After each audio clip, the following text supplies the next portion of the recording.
जय जय राम कृष्ण हरे हरे जय जय राम कृष्ण हरे जय जय राम कृष्ण हरे हरे जय जय राम कृष्ण जय जय राम कृष्ण जय जय राम कृष्ण जय जय राम कृष्ण जय जय राम कृष्ण जय जय राम कृष्ण जय जय राम कृष्ण जय जय राम जय जय राम कृष्ण जय जय राम कृष्ण जय जय राम कृष्ण हरे कृष्ण जय जय राम कृष्ण हरे राम कृष्ण जय जय राम कृष्ण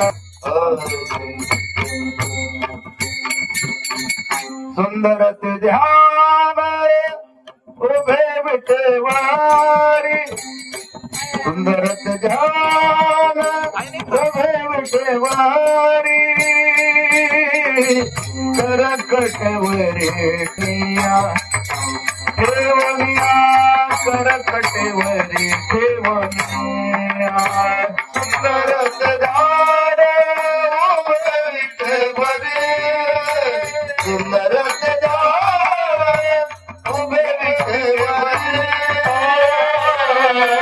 करकटवरी ठेवनिया ठेवनिया करकटवरी ठेवनिया ध्यान उभे विठवारी सुंदर ध्यान उभे विठवारी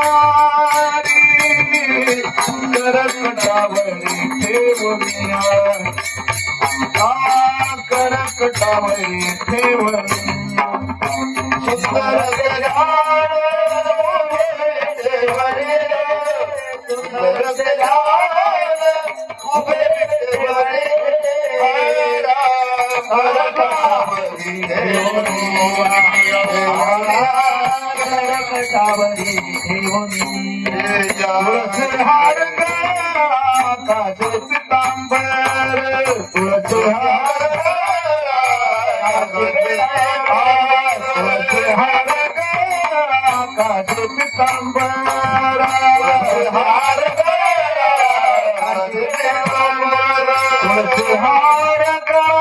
काचे पितांबर तुळसहार काचे पितांबर आवडे निरंतर हेची ध्यान आवडे निरंतर हेची ध्यान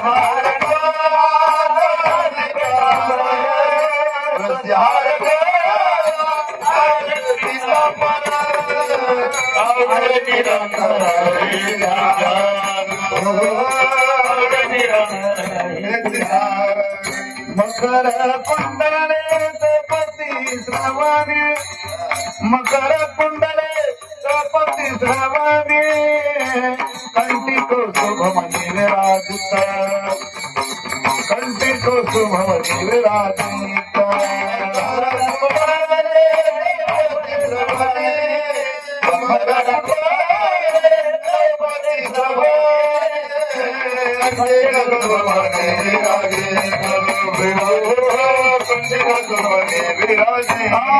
तुळसहार काचे पितांबर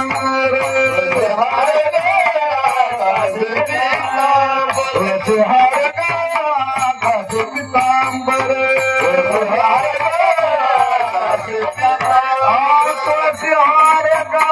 काचे पितांबर तुळसहार काचे पितांबर आवडे निरंतर हेची ध्यान आवडे निरंतर हेची ध्यान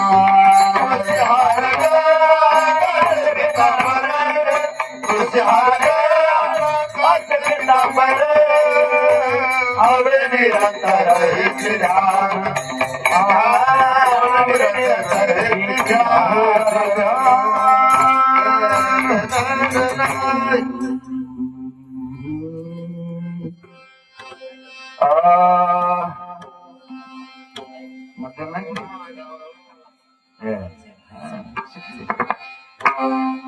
तुका म्हणे माझे सर्व सुखा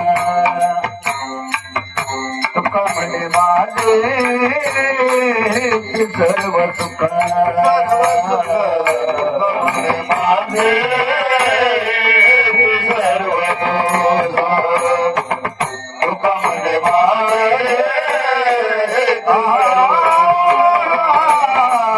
तुका म्हणे माझे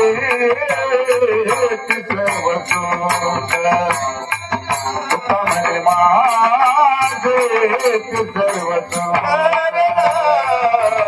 म्हणे माझे सर्व तुका म्हणे माझे सर्व पाहिना श्रीमुख आवडीने पाहिना श्रीमुख आवडीने तुळशी हारता कासे पितांबर तुळशी हार गया कासे पितांबर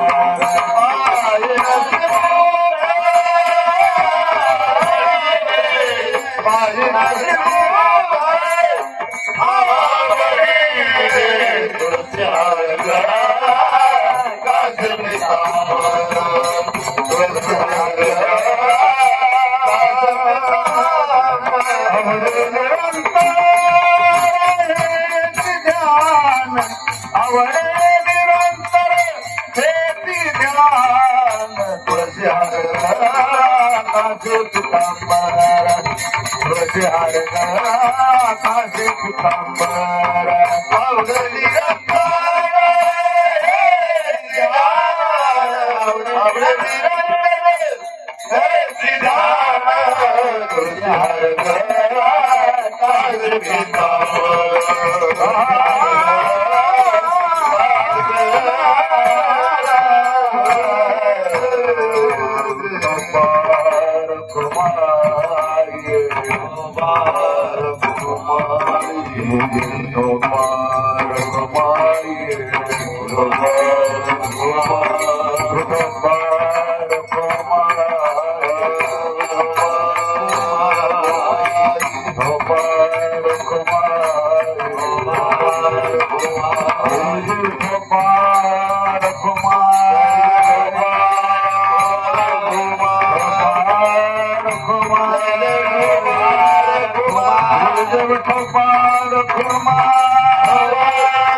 हरे जय जय राम कृष्ण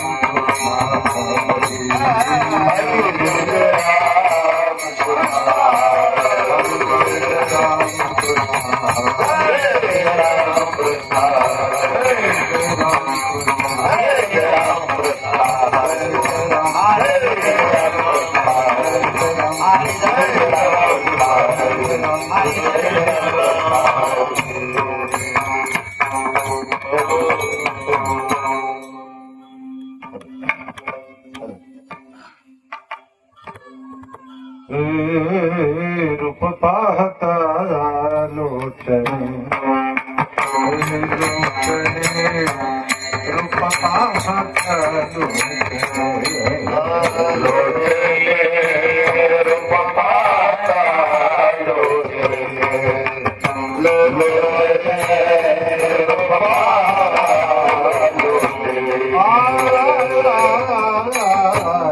पाहता लोचने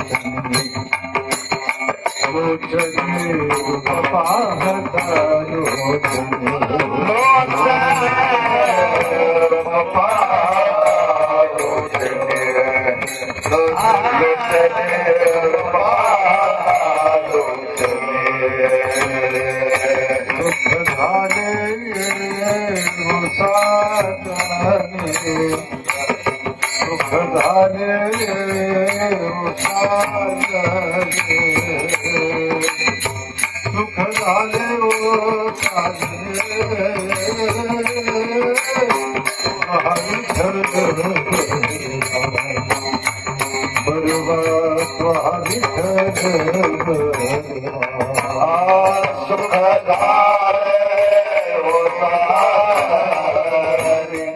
सुख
झाले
सार विचार करा उठा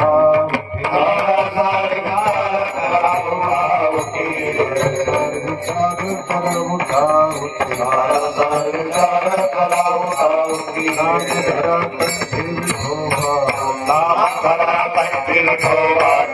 नाम धरा कंठी विठोबा एकयाच्या चिंतने मनुष्य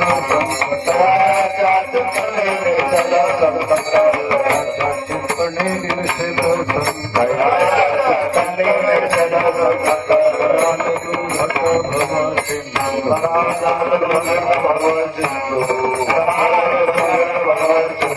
जन्मनिया कुळी वाच स्मरा कुळी वाच स्मरा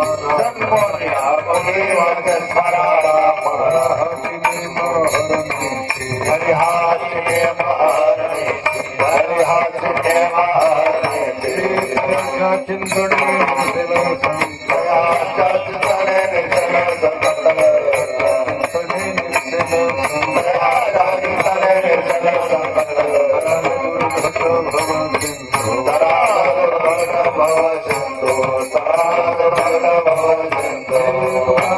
कोटी पुढे पुण्य कोटी पुढे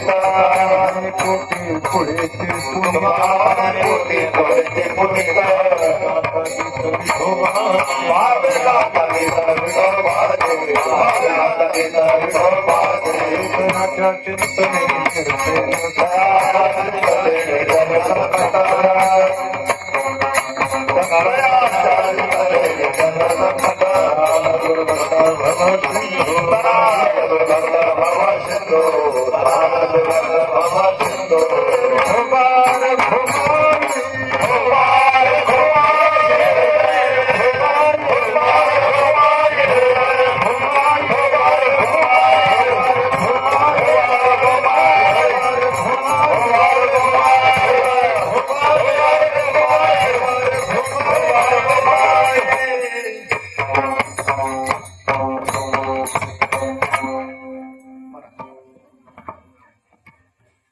श्री हरिभक्त पारायण संगीत विशारद सुभाष महाराज आजबे त्यांना साथ करतील श्री हरिभक्त पारायण भजन सम्राट लक्ष्मीकांत महाराज कदम.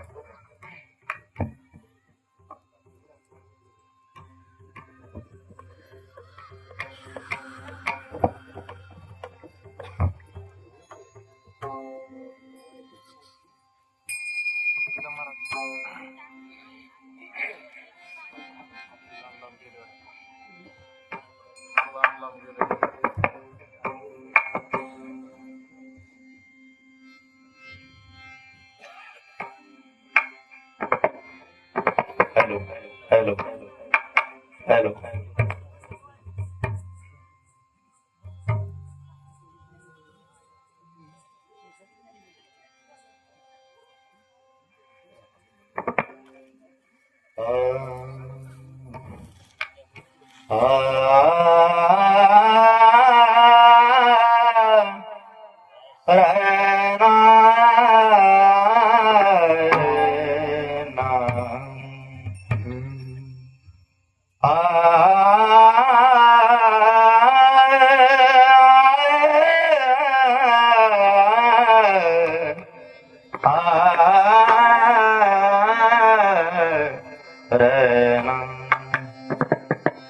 सारा सार विचार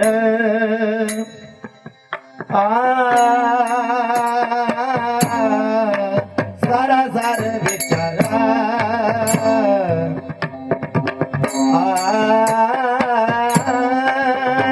कैला उठावोटे सारा सार विचार करावोट सारा सार विचार सारा सार विचार सारा सार विचार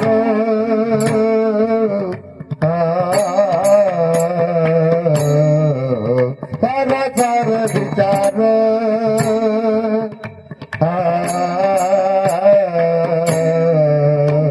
करा मोठा मोठे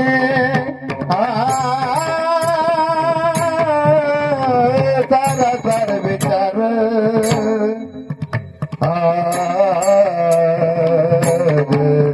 सारा सार विचार सारा सार विचार सारा सार विचार सारा सार विचार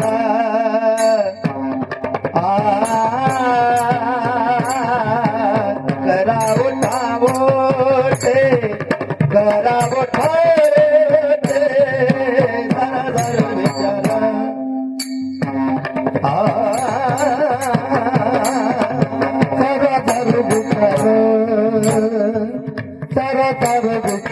सारा सार विचार सारा सार विचार सारा सार विचार करा मोठा मोठे सारा सार विचार सारा सार विचार सारा सार विचार धरा कंटे बैठो वाजे नाम धरा कंटे बैठो वाजे दयाच्या चिंतने दयाच्या चिंतने निरसेला संकट दयाच्या चिंतने संकट निरसेला संकट दयाच्या चिंतने दयाच्या चिंतने नाम धरा कंठी विठोबाचे नाम धरा कंठी विठोबाचे दयाच्या चिंतने दयाच्या चिंतने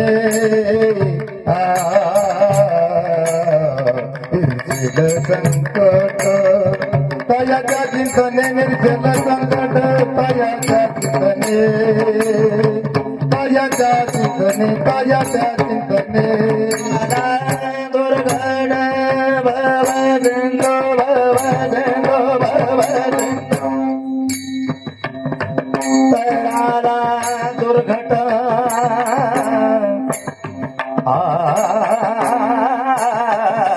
तराला दुर्घट तराला दुर्घट तराला दुर्घट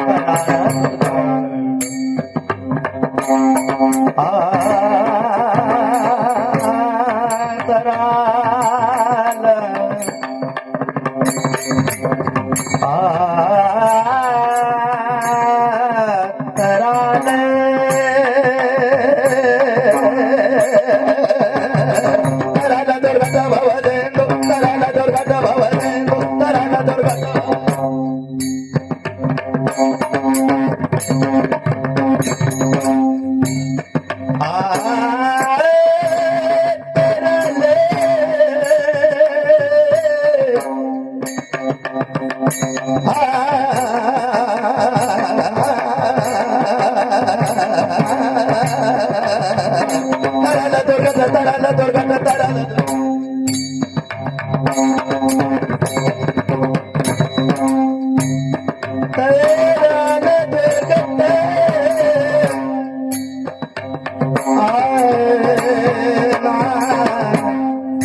दुर्गा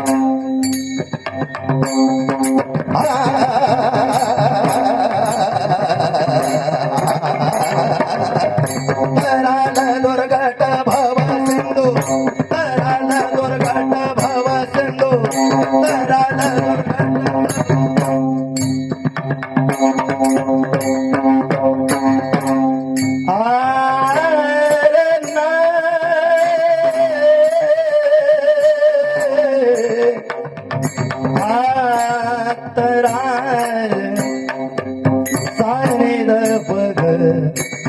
गपदाने दा पग गप गरे गरे साग भाग बदा बदने दरिदा तराल तराल दुर्गट तराल तराल दुर्गट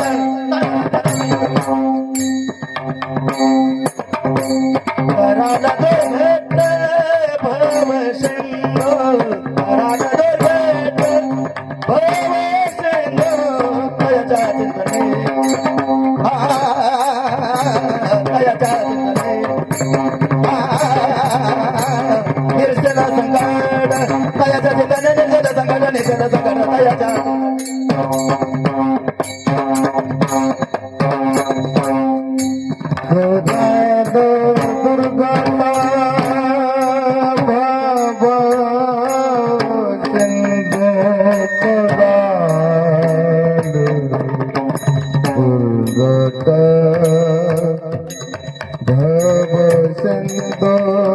चिंतने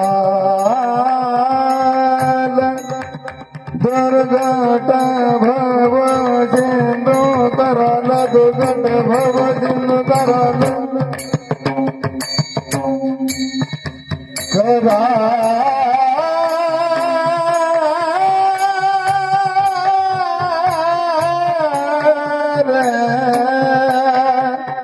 तराल दुर्गट भव सिंधू तराल दुर्गट भव सिंधू तराल दुर्गट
दुर्गट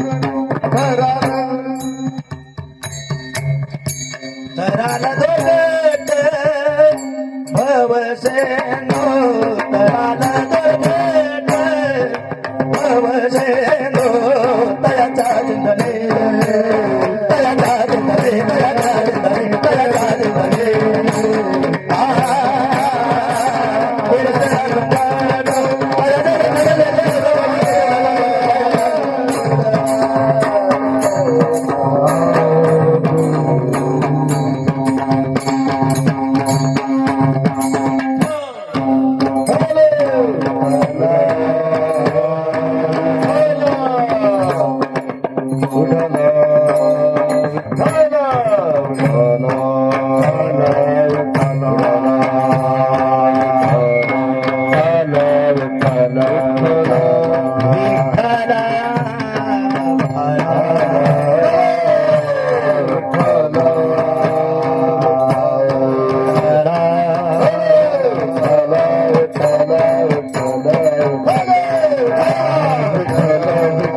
विठ्ठल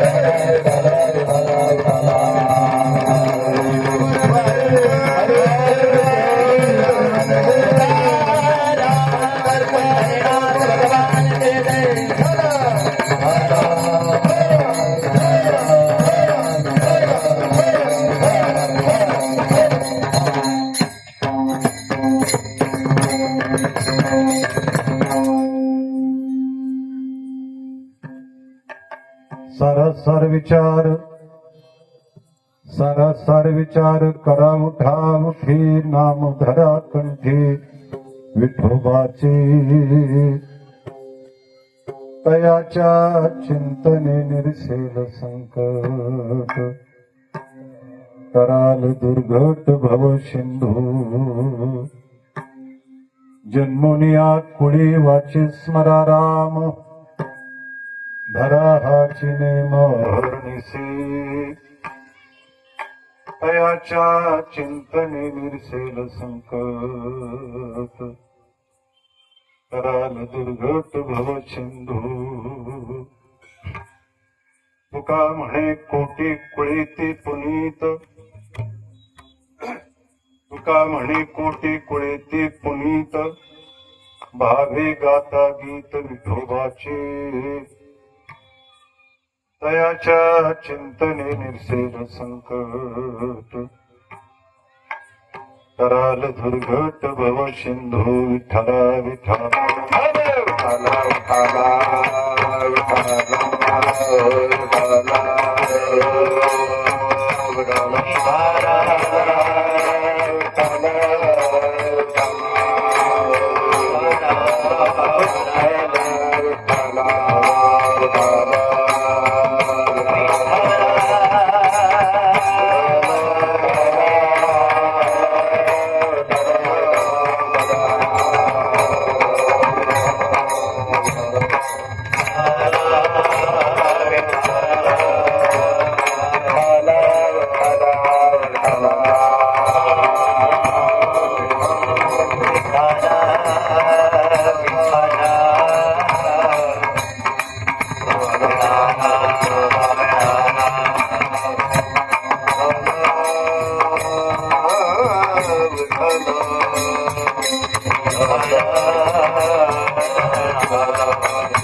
नमामि सद्गुरुं शान्तं सच्चिदानन्द विग्रहं पूर्ण ब्रह्म परानन्दम् ईशमानन्दि वल्लभम् योऽन्त प्रविश्य मम वाचमिमां प्रसुप्ताम् सञ्जीवयत्यखिल शक्तिधर स्वधाम्ना अन्यांश्च हस्तचरण श्रवण त्वगादि नमो भगवते पुरुषाय तुभ्यम् पांडुरंग करो प्रथम नमन पांडुरंगा करो प्रथम पांडुरंगा करो प्रथम नमन पांडुरंगा करो प्रथम नमन सरे चरणा सत्ता किया सरे चरणा सत्ता किया सरे चरणा सत्ता किया आजन चक्रवाला ने कथा विचार चक्रवाला ने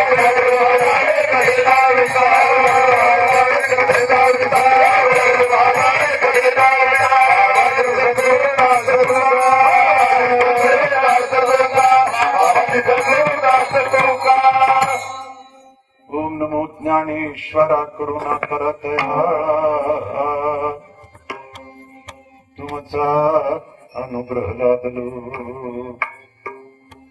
पावन झालो चराचरी मी कळा कुसरी काहीच नेणे बोलतो वचन अति भाविका तुमचा अनुग्रह लादलो पावन झालो चराचरी एका जनार्दनी तुमचा दास त्याची आस पुरवावी तुमचा अनुग्रह लादलो पावन झालो चराचरी ए तुकाराम तुकाराम नाम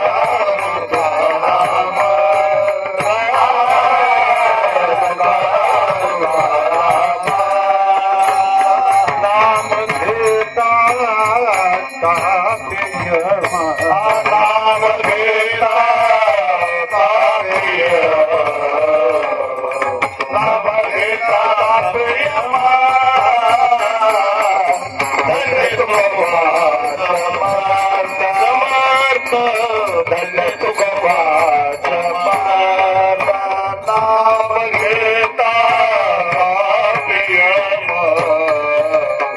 नाम घेता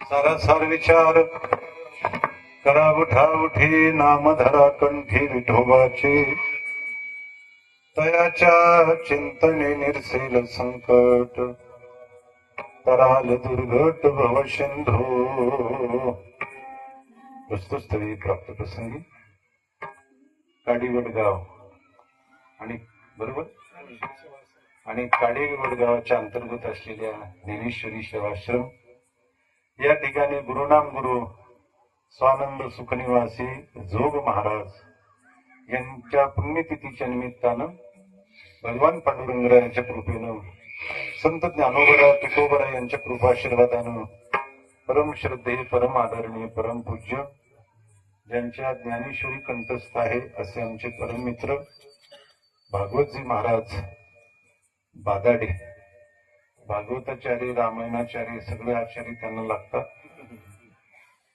त्यांच्या असलेल्या कुशल मार्गदर्शनानं त्याचप्रमाणे त्यांचे पत्नी हरिभक्तीपरायण मला ज्ञानेश्वर महाराज बादाडे यांच्या सहकार्यानं आणि सर्व गुणवान मंडळी फार दिवसांनी आमची भेट झाली आमची इथे हरिभक्तीपरायण गायनाचार्य श्याम महाराज हिंगळे तसेच हरिभक्तीपरायण ज्यांच्यामुळे मी बराच दिवस देवडीला यायचो त्यांचे भगवान महाराज आहेत दुसरे आता जी चाल म्हटली विटीवर आता बसले आणि त्यांचे जोडीदार अतिशय सुंदर चाल म्हटले हे दोन्ही महाराज लोक आणि उभे असलेले सर्व महाराज लोक आमचा कृष्ण महाराज दुसरे मृदंगाचार्य महाराज आता वाजवत असलेले मृदंगाचार्य महाराज सगळ्याविषयी मला आदर आहे पण सगळ्याची नावं मला माहिती नाहीत आपल्या सर्वांच्या उपस्थितीमध्ये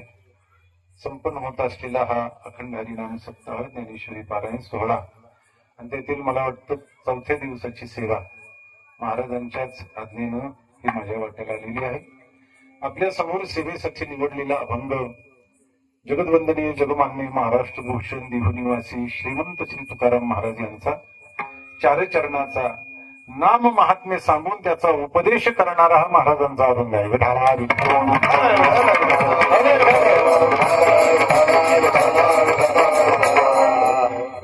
या अभंगाचा सरळ सरळ अर्थ असा आहे महाराज म्हणतात देवा म्हणजे आपल्याला उपदेश करताना सांगतात सार काय आहे असार काय आहे याचा विचार करा आणि सारातलंही सार जे परमात्म्याचं नाम आहे ते कंठात धरा अभंगाचं पहिलं चरण महाराजांना विचारलं महाराज देवाचं नाव कंठात धरल्यानं काय मिळेल काय फायदा होईल काय लाभ होईल महाराज म्हणतात त्या नामाचं तुम्ही चिंतन केलं तर तुमचे अनेक संकट निवारण होतील एवढंच नाही सगळ्यात मोठं संकट भवसिंधू आहे तो परमात्मा तुम्हाला भवसिंधूतून पैल तीराला पोहोचवेल अभंगाचं दुसरं चरण पुढे महाराज म्हणतात मग तुम्ही जिथे असाल ज्या आश्रमात असाल ज्या कुळात असाल ज्या स्थितीमध्ये असाल तिथे एक नेम करा भगवत चिंतन करण्याचा नेम टळू देऊ नका अभंगाचं तिसरं चरण शेवटच्या चरणात महाराज म्हणतात, तुम्ही जर असं भावनेनं श्रद्धेनं भगवंताचं चिंतन केलं, नामाचं चिंतन केलं, तर तुम्ही उद्धरून झाले, याच्यात नवल नाही. तुमचे कोट्यावधी कुळ पुनीत होतील. हे अभंगाचं शेवटचं चरण. विठाला आले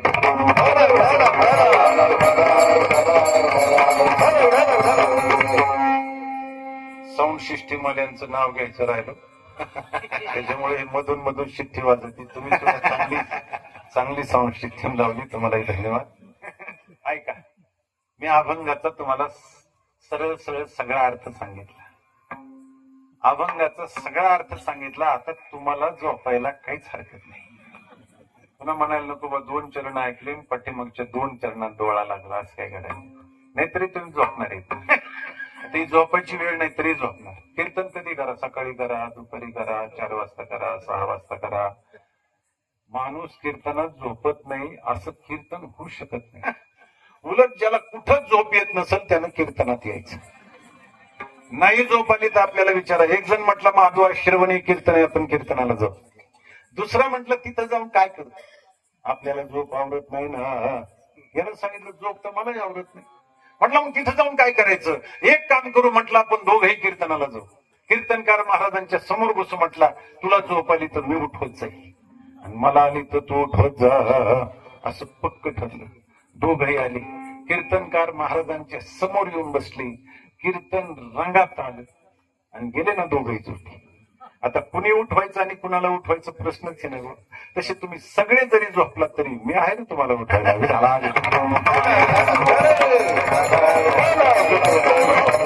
एकच करायचं, तत्परतेनं दक्षतेनं चित्त लावून ऐकायचं, अधून मधून टाळी वाजवायची, मुखानं नामचिंतन करायचं. चिकनगुन्या झाला असला तरी मांडी घालून बसायचं. हे काम तुमचं. आणि नाहीच अभंग कळाला तर पुन्हा पुन्हा सांगायचं काम माझं. ठरलं ना आता. हो झोपलेले ठरलं ना आता. मग आता जशी तुम्ही प्रफुल्लित आहात, प्रसन्न आहात, टवटवीत आहात, तुमचं वर्णनच करायचं झालं तर नुकत्याच उमललेल्या कमळाच्या फुलासारखे आहात. शेवटपर्यंत असंच राहायचं बघा. नाही तर मध्ये का तुमचे सूर्य फुलं झाले, तुम्ही का माना टाकले रे टाकले, मग कीर्तन होणं अवघड आहे. विठाला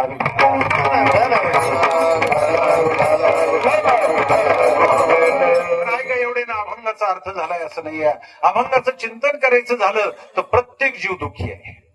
जो देखे सो दुखिया बाबा, सुखिया कोई नहीं रे.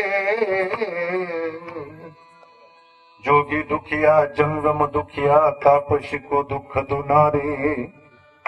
आशा मनुष्या सब घट व्यापी, कोई नहीं महल सुनारे. जो पाहावा तो दुःखी आहे महाराज. चांगल्या कपड्यात समाज असला म्हणजे तो सुखी आहे असं समजण्याचं काही कारण नाही. कपडे फार चांगले आहेत पण माणसाची मन मलिन झाली. इमारती फार मोठ्या झाल्या पण माणसाची उंची खुजी झाली. रस्ते फार मोठ्याने झाले पण रस्त्याने सरळ चालणारी माणसं नाही राहिली.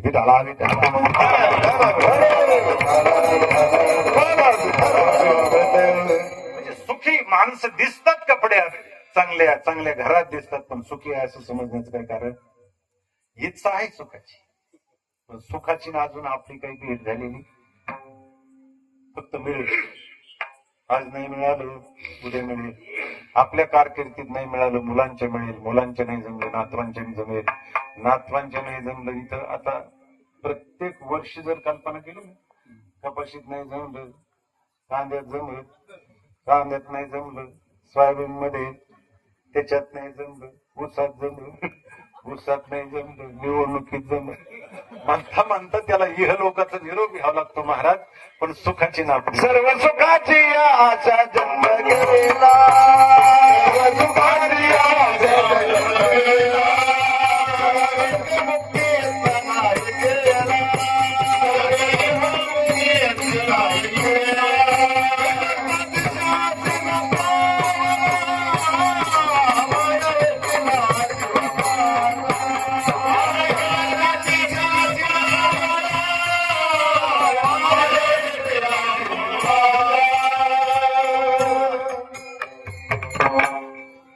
सर्व सुखाची आशा जन्म गेला. ऐका ऐका ऐका ऐका मंडळी, आपला सुखात जन्म जातो का सुखाच्या आशेत जातो? आशेतच जातो. आज मिळेल, उद्या मिळेल, मिळेल मिळेल म्हणता म्हणता इह लोकांचा निरोप घ्यावा लागतो, पण आपला सुखाची भेट नाही. एका त्या भर्तृहरीने असं म्हटलंय, भोगान भुक्ता वैमेव भुक्ता, तपोन तप्ता वैमेव तप्ता, कालोन याता वैमेव याता, तृष्णान जीर्णा वैमेव जीर्णा. त्याचं असं म्हणणं आहे, मानवी जीवनामध्ये आपण भोग भोगतो का भोगच आपल्याला भोगतात? तुमचं काय म्हणणं आहे? वरण भात संपला का खाणारे संपले? खाणारे संपले. पुरणपोळी संपली का पुरणपोळी खाणारे संपले? पुरणपोळी खाणारे संपले. बटाटवडा संपला का खाणाराचाच बटाटवडा झाला? जाऊ द्या. रस्ते संपले का रस्त्याने चालणारे संपले? चालणारे संपले. बाजारपेठा संपल्या का बाजार करणारे संपले? बाजार करणारे संपले. पक्वास संपले का वाजणारे? टाळ संपली का टाळकरी संपले? अभंग संपले का महाराज संपले? सगळ्यांच घेतलं पाहिजे, कुणा राग यायला. जाऊ द्या. शेती संपली का शेतकरी संपले? 100 वर्षापूर्वी तुमच्यातलं कुणीच नव्हतं, पण शेती मात्र तशीच होती. आज तुम्ही आहोत, शेती आहे. आज किती साल चालू आहे? 2027. हा, 25 आहेत जागे. किती साल चालू आहे? 2025. कल्पना करा, 2125 साली समजा मी इथं आलो. 2125 साली म्हणजे किती वर्षांनी? 100 वर्ष. समजा मी इथं आलो, मी येणार नाही, फक्त म्हणा. मी तरी कशाला येणार नाही? एक साहेब शाळेत गेले, गुरुजी गणित शिकवत होते. साहेब म्हणले, गुरुजी गणिताचा तास चालू आहे, गणिताविषयी विचारतो. गुरुजी म्हणले, विचार. मग त्या साहेबाने एका मुलाला उठवलं आणि त्याला म्हणले, समजा तू जो 1000 रुपये, गणित विचारण्याची पद्धती, तो जो 1000 रुपये. पोरग म्हणलं, साहेब माझं कशाचे 1000? ते म्हणले, अरे हत मग. ते मला नाहीतच नको. दुसरं एक चाबडं होतं, बोलकं होतं, धीट होतं, ते उठलं आणि ते मला, बरं साहेब आहेत म्हणलं माझं 1000 रुपये. ते म्हणले, शबास शबास. पुन्हा त्याच्यात 500 टाकले. किती दिले? तो मला 2000. अरे ते म्हणले, गदाडे 2 कसे होतील? ते मला मना नाही, तुमच्या तरी काय बापाच्या तरी.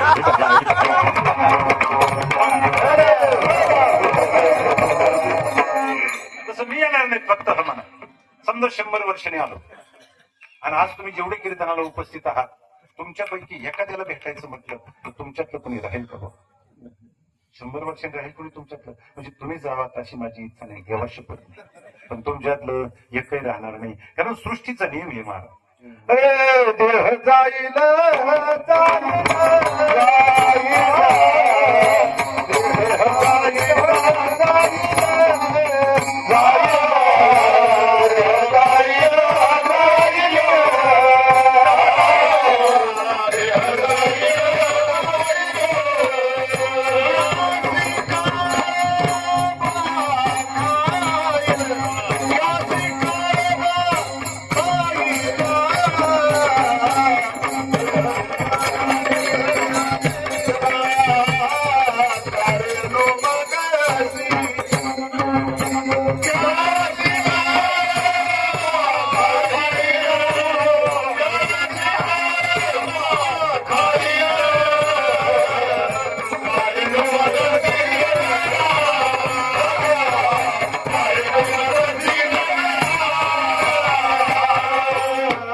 देह जाईल जाईल.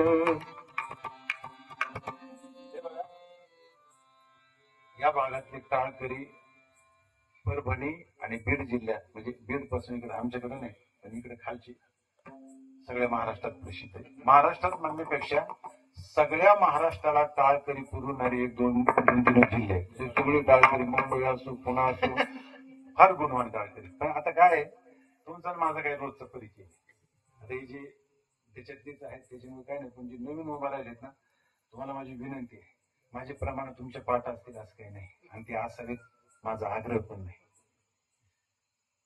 पण उभा राहिलेल्या माणसाने गप्प बसायचं नाही. सुरात सुर विसरत. त्याचं कारण सांगतो, तुम्ही जर का बसलात ना, ते बसलेल्या माणसाला असं वाटतं यांच्याकडे पाठ नाही, आणि यांना तसं वाटणं आपल्या काळ करायचं कमीपण आहे. आणि तुम्हाला सांगू का, तुम्ही काही म्हटलं तरी भागण्यासारखे. तुम्हाला असं वाटतं की यांच्या लई पाठ आहे, यांच्या. पूर्वीच्या काळात माता भगिनी जाते दळायची. एका गावामध्ये एक हिंदूची बाई, एक मुस्लिम समाजाची बाई, दोघीची अतिशय मैत्री, घनिष्ठ संबंध, एकत्रित दळायच्या. पण तुम्हाला माहितीये, हिंदूची बाई जात्यावर बसल्यानंतर गप्प कधी दळत नसते. तिच्या ओव्या चालू असतात. बरं ओव्या कुठल्या? दळण सासरच, घर सासरच, जात सासरच, आणि सासरचं कुणाचं नाव गेलं तर तिला ज्ञानेश्वर महाराजांची शपथ. तिच्या ओव्या कुठल्या असतात? माहेरच्या. आणि ते तिचं गैर नाही म्हणलं. तिने सासरीच राहावं आणि ओव्या माहेरच्याच गाव्यात, तसं जीवानं संसारातच राहावं आणि ओव्या मात्र पांडुरंगालाच गावात.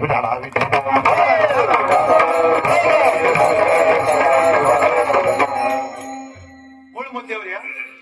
आता हिंदूची बाई गाणं म्हणायला लागल्यानंतर तिची जी मैत्रीण होती ना, तिला वाटायचं आपण माहेरला बंधूला काही ओवी गावी गाणं म्हणावं, पण तिचं दुर्दैव, तिला ओव्याच येत नव्हतं, गाणंच येत नव्हतं. अशी 4-6 महिने गेले. तिने शक्कल लढवली. काय ही गाणं म्हटली रे म्हटली. तिची मैत्रिणी एवढंच म्हणायची, जैसा तेरे भाई का वैसाच मेरे भी भाई का. तसं ज्यांच्या पाठ आहे ना त्यांच्या सुरात सूर मिसवायचा आणि जैसा तेरे भाई का वैसाच मेरे भी भाई का, पण गप्प बसायचं. त्याला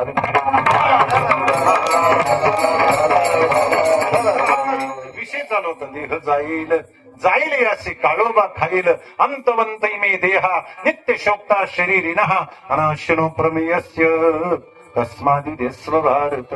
आणि शरीर जात आघवे हे नाशिवंत स्वभावे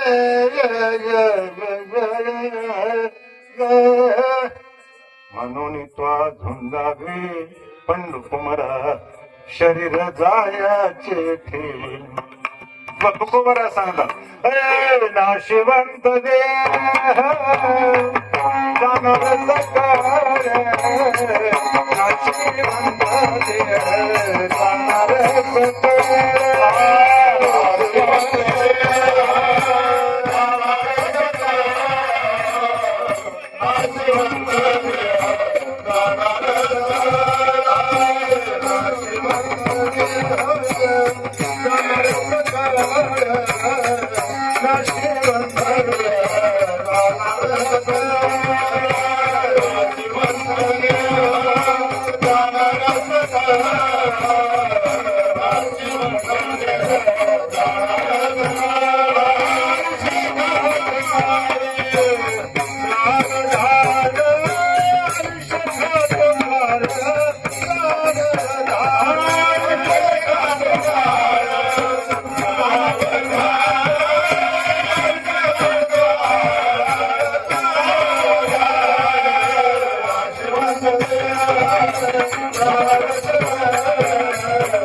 नाशिवंत देह जाणार सकळ आयुष्य खातो काळ सावधान.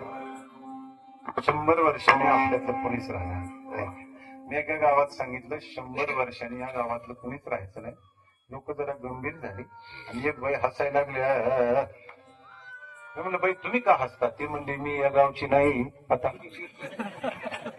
याच गावातली जायची तर शेजारची राहायची असे घे महाराज.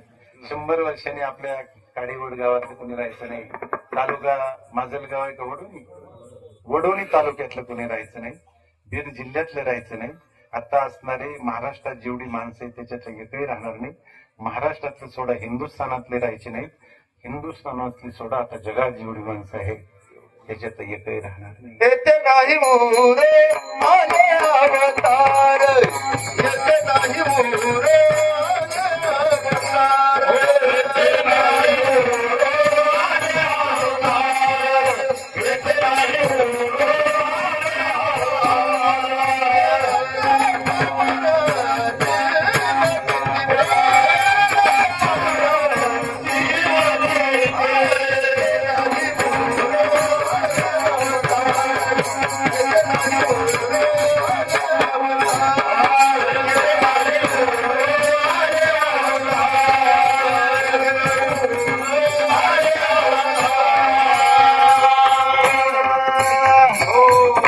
नाही उरो आले अवतार. हेरते पामर जीव किती इथं आलेल्या सगळ्याला जावं लागतं. मला एवढंच सांगायचं. उपजेते नासे नासिले पुनर्पिरीसे हे घटी काय यंत्र जैसे परिभ्रमण का. पुष्कळ उभे आहेत आपल्याला ते नाही सांग. मला एवढंच सांगायचंय 100 वर्षांनी आपल्यातलं कोणीच राहायचं नाही, पण जी जमीन आपण कसतोय ती मात्र तशीच असेल. भोगान भुगता वैमीव भुगता. भोग संपली नाही, भोगत नाही आपण, भोगच आपल्याला भोगतात. पुढे आहे तपोन तपता वैमीव तपता. आपल्याकडून काही वाचिक मानसिक तप घडत नाही. आध्यात्मिक आदिभौतिक अधिक दैविक तापाने आपण तापले जातो. संसाराच्या तापे तापलो मी देवा करिता या सेवा कुटुंबाचीच तापले. पुढे ऐका कालो न याता वैमीव याता. माणसं म्हणतात बघा ना पाहता पाहता किती काळ गेला. काळ गेला का इडे हळद तू गेला. रस्त्याने 2 माणसं बरेच चालून गेल्यानंतर एकमेकाला म्हणत असतात बघा ना पाहता पाहता किती रस्ता गेला. आता रस्ता गेला की हा गेला. एका चौकल्यावर एक ग्रस्त उभा आहे. एक पांचस स्टेशन त्याला विचारतो का हा रस्ता पुढे जातो. त्याने सांगितलं जन्म माझा इथंच झाला, जन्म झाल्यापासून मी इथंच राहतो, पण हा रस्ता अजून कुठंच गेला नाही. रस्ता जात नाही, रस्त्यावरून तुम्ही आम्ही जातो. आणि सगळं याच्यासाठी सांगितलं तृष्णान जीर्णा. ऐका सुखाविषयी असलेली तृष्णा ती जीर्ण होते का ती ज्याच्या जवळ आहे त्याला जीर्ण करते. मरू टेकले शरीर साधावया वृत्ती क्षेत्र. पाया शोधोनी बांधे घर पुत्र पौत्र नांदावया. ज्याच्या गौऱ्या नदीला गेल्या तो घराची पाय खांदतो. याचा अर्थ असा आहे याचं शरीर जर्जर झाले आणि याची तृष्णा तरुण आहे. अंगंगलितम पलितम मुंडम दशनम विहीनं जातं तुंडम वृद्धो यात्वा गृहीत्वं दंडम तदपि न मुंचिते आशा पिंडम. गरीब गात्र शरीर होतं, केसाच्या आंबड्या होतात, कानपुटची लाईन जाते, दंतरवडे ओस पडते, हातपाय विठ्ठल विठ्ठल म्हणतात. इकडून जे हरी म्हटलं तर तिकडून ज्यावारी म्हणतं ऐकू येत नाही. तुम्ही बघा एखादं म्हातारं रस्त्यात बसलेलं असतं आणि तिकडून दुसरं म्हातारं आलं की बसलेलं म्हातारं विचारत असतं कीर्तनाला चालले काय. नाही नाही कीर्तनाला चाललं. मला वाटलं कीर्तनाला चालले. काही वेळ कानानं ऐकायला येत नाही, डोळ्यात दिसत नाही, हातपाय विठ्ठल विठ्ठल म्हणतात. त्याच्या हातात कपशी आली तर कपाला वाटतं माझ्यातला घेतो, कपशीला वाटतं माझ्यातला घेतो. आणि सरते शेवटी दोन्हीतलाही त्याच्या हाती लागत नाही. आणि त्याच्यात गरीबाचा चहा यावा. तुम्ही म्हणाल गरीबाचा आणि श्रीमंताचा काय प्रकार आहे. चहात सुद्धा 2 प्रकार. गरीबाचा चहा वेगळा, श्रीमंताचा वेगळा. मी अलीकडे 2-3 प्रकार सांगत असतो. साहेब हॉटेलमध्ये गेले आणि त्या वेटरला म्हणून चहा घेऊन ये. याने विचारलं साहेब कोणता चहा नाही साहेब. याने विचारलं तुमच्याकडे किती प्रकारचे चहा आहेत. तुम्हाला 2-3 प्रकार. कोणते. साधा, स्पेशल आणि खास. साहेबानं खास नवीन ऐकलं तर एक काम कर खास घेऊन ये खास. त्याने तू खास चहा आणला. साहेबानं घेतला, अतिशय चवदार लागला, चविष्ट लागला. आणि चहा पिल्यानंतर विचारलं अरे याचं बिल किती झालं. ते मला काय नाही साहेब फक्त 1 रुपया. साहेबाला काय राहावं नाही. ते म्हणजे काय एवढा चांगला चहा तुम्हाला 1 रुपयात दिलं कसं काय परवडत. ते मला साहेब खरं सांगा हे म्हणजे काय तुम्हाला हा चहा मी असा मुद्दाम बनवतच नाही. म्हणजे मग लोक गडबडीत असतात म्हटला कुणाचा बशीत राहतो, कोणाचा कपात राहतो. तो सगळा पातेल्यात एकत्रित करतो म्हटला आणि गरम करून देतो. हे ऐकल्यानंतर उचंबळे गोरस झाले कस तरी जर लागला खाकरायला राग राग बघायला. वेटर म्हणला साहेब राग राग काय बघता, हा काय हमेशा मिळत नाही, तुमच्या नशिबाने मिळाला आहे.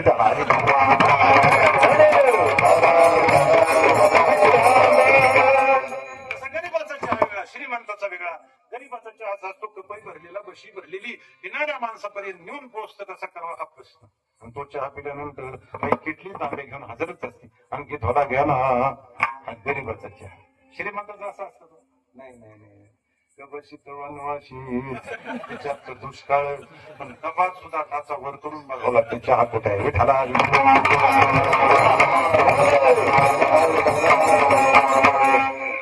असं सगळे इंद्रियांनी राजीनाम दिलेली माणसं असतात. अशी माणसं आमच्याकडे येतात. महाराज येऊ का तुमच्या सप्त्यात. आणि महाराजाला तरी सप्त्यात चांगली माणसं कोणी मिळाली गेलेत. महाराज तुमच्याकडे बरं आहे, आमच्याकडे तर महाराज असं तरुण कीर्तनाला दिसतच नाही. सगळे बॅटरी गेलेली. आता महाराजाला वाटतं सगळ्यात प्रत्येक महाराजाला सप्त्यात अडचण असते कशाची. विण्याचा पार. तुम्ही बघा कीर्तन जाऊन एखाद्याच्या गळ्यात विना दिला ना तर सकाळपर्यंत त्याच्याकडे कोणी जातच नाही. 5च्या 5 वाजले इकडून तिकडून माणसं वागायला लागली ना प्रत्येकाला हाक मारित असतो भाऊसाहेब त्याच्या गळ्यात विना दिसला रे दिसला, त्याला यम दिसल्यासारखा दिसतो थांबा माघारी आलो. ते कोल्हापूर जिल्ह्यात ते गाव आहे, तिथं सप्ताह होतो. त्या गावात अशी म्हण आहे, जो खाली विना ठेवील त्याची पत्नी मरते. माणसं विनेच्या भानगडीत पडतच नाही महाराज. आता मोक्ष मिळायचं सोपं आहे महाराज, पत्नी मिळायचं अवघड आहे. विठ्ठल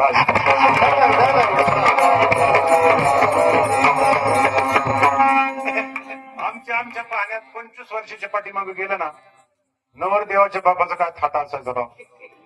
या नवरीच्या बापाला त्याची उमरी जिजावं लागायची. तुमच्यातलं सुद्धा कित्येक माणसं असतील इथं बसलेले असतील, मुलीच्या लग्नासाठी त्यांनी जमिनी विकल्या. काय थाटा असायचा, जणू बाजारात बैल अंगार विकायला 5 लाखाचा 10 लाखाचा. आता अशी जिरली महाराज, ते पोराच्या बापाचं पाठच त्याच्या घरी जाते. तिकडच्या गप्पा मारले ते म्हणतो पोरीचं लग्न नाही का करायचं या वर्षी, ते म्हणतो अजून 2-3 वर्ष नाही करायचं. त्याला माहितीये कशाला आलंय, ते म्हणतो अडचण हे अडचण कापसाला भाव नाही, सोयाबीन तसंच पडलंय. ते म्हणतो त्याची नका काळजी करू, सगळा खर्च मी करतो. ते म्हणतो पण वराडी आणायला सुद्धा आपल्याकडे पैसे नाही, ते बी अशा बदलावर करतो.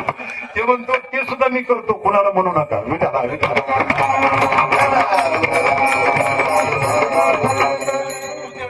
असणारी म्हण आहे की जो खाली विना ठेवेल त्याची पत्नी मरते. माणसं विण्याच्या भानगडीत पडतच नाहीत ना. आणि घातला तर खाली ठेवायचा संबंधच नाही. असंच कीर्तन झालं, एक जणाच्या गळ्यात विना दिला तर सकाळपर्यंत त्याच्याकडे कोणी गेलंच नाही. ते आरडलं ओरडलं थकलं दमलं, 5:30 वाजता दुधाचा टेम्पो आला. मंदिर आहे तिथं, दूध दिली तिथंच. किन्नर खाली उतरल्याबरोबर हात मध्ये मला फक्त 5 मिनिट. त्याप्रमाणे घोडं त्याला वाटलं नडल्या गिराईक दिसलं. ते पळू पळू आलं, याचं दर्शन गेलं, याने त्याच्या गळ्यात विना टाकला आणि जे गेलं ते माघारीच नाही. आता दूधही घेतले, केंडईवर चढवले, फाळकाही लावला. तो ड्रायव्हर स्टेरिंग वर बसला, त्याने गाडी स्टार्ट केली. अरे चल चल चल, पण याला कुठं जाता येते, पण खाली विना ठेवा तर पत्नी मरते. मग काय करावं, तसाच गळ्यात विना, तसाच टेम्पो चढला आणि तसाच कोल्हापूर. सकाळी लोक मंडपात विचारायचे सप्ताह कुठे गेला, बोलले कोल्हापूरला.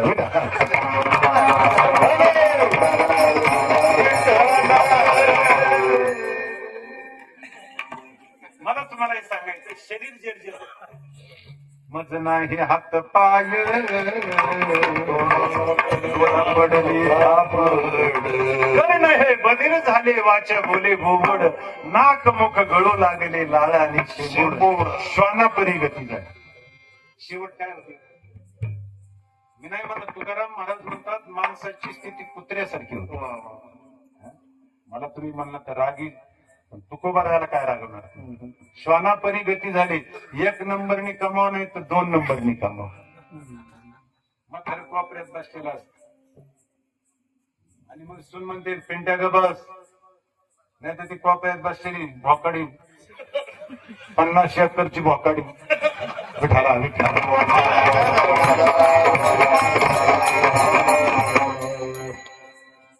तुम्ही निरीक्षण करा समाजामध्ये. शरीर जरी जर्जर झालं, मला तुम्हाला हे सांगायचंय. अहो तुम्हाला सांगतोय, संसाराचं आउटपुट असं आहे, जी पत्नी तुमका झेलत असते.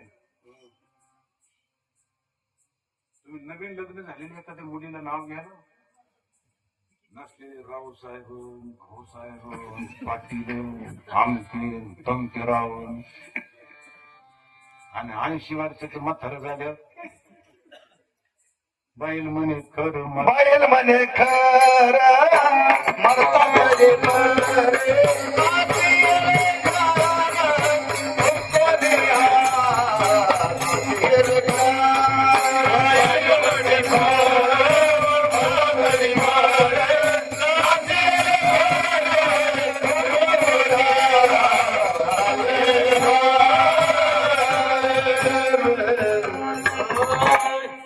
बैल म्हणे खर. खर म्हणजे पोलीस पाटील नाही. खर म्हणजे काय, गाढव. गाढव. पत्नी काय म्हणते नंतर, तुमच्या तालुक्यातलं नाही सांगत, आमच्या तालुक्यातलं मंडळी गाढव म्हणते महाराज. मळमूत्रद्वारे होणी राहती खोकरे, नवसी होती दरे माझी निधनी, देखोणी थुंकील जगू. पुढे काय, पडेल पाहू बघू येईल माझा. शिर्या जाती विवची, बाळे जाती मूर्छी, किंबहुना चिळसी पात्र होईल, ऐशी दशा येईल पुढे, मन होईल वेडे, तर चिंतोनी ठेवी चोखडे आत्मज्ञान. अशी प्रत्येकाची अवस्था होते. मला तुम्हाला याच्यातून हे सांगायचंय, शरीर जर्जर झालंय पण वासना तो तरुण आहे महाराज. ही अजून काही जर्जर झाली का? जर्जर झालेली नाही हो. वासना का संपत नाही हो? तर तिला जी हवा निरतिशय सुख ती तिला मिळत नाही. का मिळत नाही? ते अयोग्य ठिकाणी आपण प्रयत्न करतो म्हणून. सुख कुठं आहे हो? आणि पाहतोय कुठं? आपण सुखाचा शोध कुठे घेतो? विषयात घेतो, संसारात घेतो. पण विषयी सुख आहे हे बोलण्याची सारीखे नव्हे का? विद्युत स्फुरणे कान पाहे जगा माझी. विषयाचे जे सुख ते साध्यंतची जाण दुःख, परी काय की जे मूर्ख न सेविता न सरे. दुःख बांधवडी आहे हा संसार, सुखाचा विचार नाही कोठे. ठाऊकचे आहे संसार दुःखाचा, चित्तिशी न त्याचा वाहू नये. सुख नाही कोठे आले संसारी, वाया हव भरे होऊ नये. दुःख बांध संसार दुःख मूळ चोहीकडे इंगळ. विश्रांती नाही कोठे, रात्र दिवस तळमळ. काम क्रोध लोभ शुने पाठी लागले उधाळ. गवनामी शरण जावो दृष्टीले. सगळे दुःख आहे आणि मग तिथं सुखाचा शोध घेऊन सापडेल का? मी सांगत असतो, एक कन्या नवरत्नाचा हात तिने कुंटीला अडकून ठेवला. ओपन बाथरूम होतं वरून, गाडीला वाटलं आपलं बक्ष, तिने झडप मारली आणि तो उचलला हात. गाव कोसाला एक वडाचं झाड त्याची जाऊन बसली. आता तिला काही लक्षात आलं की हे आपलं काही बक्ष नाही. आता रत्नाची किंमत माणसाला असते, पशु पक्षीला काय किंमत? या वडाच्या फांदीवर तिने तो हार टाकला, गेली पुढे निघून. त्या वडाच्या झाडाच्या खालून मोठंची मोठं घाण गटाराचं पाणी वाहत होतं आणि त्या हाराचं प्रतिबिंब त्याच्यात पडलेलं होतं. त्या गटाराच्या कडीने रस्ता होता. माझ्यासारखे सुपीक डोक्याचा माणूस त्या रस्त्याने चालला होता. त्याने सहज त्या असणाऱ्या गटारात डोकावून पाहिलं, त्याला हार दिसला. दिसल्या बरोबर उडी मारली आणि पहिल्या बुडीत हार घेऊन वडा.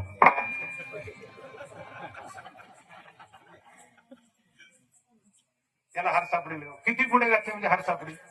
बुड्या घेऊन आयुष्य गेलं तरी त्याला नाही हजारो जन्म घेतले तरी त्याला हार सापडणार नाही. का? तो जिथं हार शोधतोय तिथं नाहीये आणि जिथं आहे तिकडे तो बघायलाच नाही तयार नाही. विठाला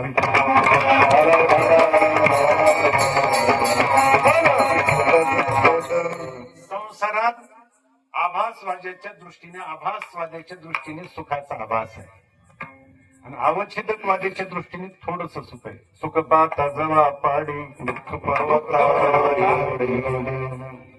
त्यांच्या दृष्टीने किती आहे सुख? किंचित सुखाचा धरीला अभिलाष, तेने झाला नाश. मग थोडस सुख आहे. जुनी कीर्तनकार महाराज सांगायचे, आता सांगतो चालय वडीला. एक असणारा डोंगराळ प्रदेशातून प्रवास करत होता, गुणगुणत चालला होता, त्याच्यात आनंदात होता. तेवढ्यात वाघाची आरोग्य आहे, बिबट्या. आता कुत्र जर दमाग दावलं तर माणसाचा श्वेतांबराचा पितांबर होतोय. वाघाची आरोळी जाग काय झालं असेल? घाबरला, लगेच पळायला लागला. महाराज मागं बघता पळता पळता पळता एका ओसाड विहिरीत त्याचा तल गेला, पडला तिथे. त्या विहिरीच्या काठावर एक वडाचं झाड, त्याच्या पारंबी त्याच्यात उतरलेल्या होत्या आणि पडता पडता त्याच्या हातात पारंबी आला. त्याला वाटलं वाचलो. पण आता पारंब्याला किती वेळ लटकणार हो? खाली उतरावं, खाली उडी टाकावी म्हणून बघितलं पाणी किती काय का मोकळे. तर कोरडीच विहीर होती, त्याच्यात असणारा काळा नाग फडा काढून फंग फंग फंग फंग आवाज करत होता. बरं आता वर चढाव तर काठावर वाघोबा. त्याच्यात सुदैव महाराज ज्या असणाऱ्या पारंबीला लटकला होता ना, त्याला बुडाला आगे मोळ. याचा झटका बसल्याबरोबर त्या आगे मोळाच्या माशा उठल्या आणि याची पूजा सुरू केली. पण त्याच्यात त्याचं सुदैव, त्या मोहनाचा कांदा फुटला. एक रेल्वेच्या नाकावर पडून तोंडात वगळायचा आणि ते म्हणायचं वा त्या मजा आहे. त्याची जेवढी मजा आहे ना तेवढीच आपली संसारात मजा आहे. आता वाघोबा कोणता, नागोबा कोणता, मोहळाच्या माशा कोणत्या? नागोबा म्हणजे घरातल्या गृहमंत्री. तुम्हाला अक्कलच नाही, तुम्हाला पालनच नाही. तुम्हाला वीसतानाच घरी जावं तर तिची गडबड, बाहेर निघावं तर ते वाघोबा सावकार दारात. किती दिवस झाले? 2 महिने होऊन गेले, पैशाची सोय करा. आणि मावाळाच्या माशा, पप्पा मला दप्तर नाही, पप्पा मला कपडे नाही.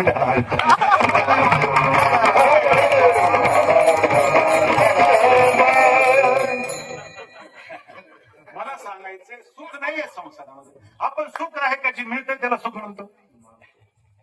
जे मिळतंय त्याला सुख म्हणतो, सुख नाहीच आहे. एक माणूस ज्योतिषाकडे गेला, त्याने आपला हात त्या ज्योतिषाला दाखवला. त्या ज्योतिषी बाबाला विचारलं, ज्योतिषी बाबा वाईट दिवस मला किती दिवस येईल? तो म्हणला तुम्हाला वयाच्या 40 वर्षापर्यंत अशीच वाईट दिवस येईल. त्याला जरा बरं वाटलं. ते म्हणलं ठीक आहे 40 वर्षाच्या नंतर काही नाही म्हणत तुम्हाला त्याची सवय लागल. तशी आपल्याला दुःखाची सवय लागली. ऐका दुःखाचं नको असेल तर काय केलं पाहिजे महाराज? दुःखाचं जे कारण आहे ना ते संपवलं पाहिजे. दुःखाला काय कारण आहे? ते विचार सागरामध्ये असा विषय आलाय, संसार दुःखाला साक्षात शरीर अधिष्ठान आहे. तुकाराम म्हणजे नुसतं हे सांगतात, भगवंतानी सुद्धा याला म्हटलं दुःखालयम अशाश्वतम. गीतेत भगवान याला काय म्हणतात? दुःखालय म्हणतात. हा संस्कृत शब्द आहे. पण तुम्ही माजलगावला गेली, बेडला गेली, तुम्हाला पाठी लागली दिशे औषधालय, तिथे काय असतात? औषध. पुस्तकालय, तिथे काय असतात? पुस्तकं. विद्यालय, तिथे काय असतं? विद्या. भोजनालय, तिथे काय असतं? भोजन. आता आपण त्याच्या खाली गेलो, शौचालय, तिथे काय असतं? तेच असतं. तसं भगवंतानी याला पाठी लावली दुःखालय. इथं काय असेल? फक्त मावेल फार वर्णन. जे दुर्मतीचे मूळ, जे कुकर्माचे फळ, जे व्यामोहाचे केवळ स्वरूपचे, जे दैन्याची दुबते महाभयाते वाढविते, जे सकळ दुःखाते पुरते भांडवल, आयुष्य जे शरीर. असं शरीर आहे. दुःखाचं जन्मस्थान आहे, दुःख राहण्याचं ठिकाण आहे. सगळी दुःख इथं पिकतात. तुकाराम महाराज सुद्धा म्हणतात शरीर दुःखाचे कोठार, शरीर दुःखाचे भार, शरीर दुःखाचे कोठार, शरीर दुर्गंधीचे घाल, नाही आपलं शरीर ऐसे दुर्गंधीचे घाल, नाही आपलं शरीर ऐसे.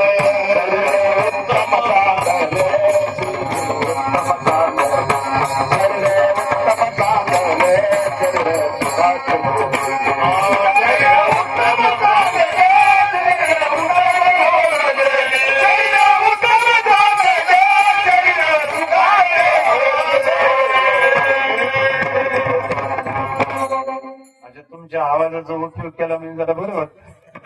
शरीर दुःखाचे कोठार. कोठार माहिती का तुम्हाला? कोठार माहिती? धान्य कोठार होते ना पुढे. कोठार धान्य कोठार त्याची त्याच विडी सिगारेट माणिक सितारे गोळा बाबा असं काय असतं?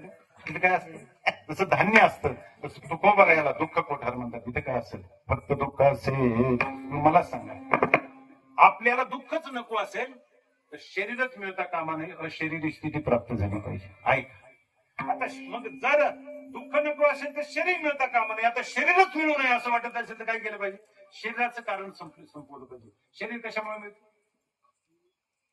शेजारीची बांध पराने कविता होते बा. खरा तू एकचे धर्म शेजाऱ्याचे बांध पोराने. कशामुळे मिळतंय? शरीर मिळण्याला काय कारण? अगा कर्मी जे उरावे तेही सुख दुःखी फळावे, आणि तया ते भोगावया यावे देहावे.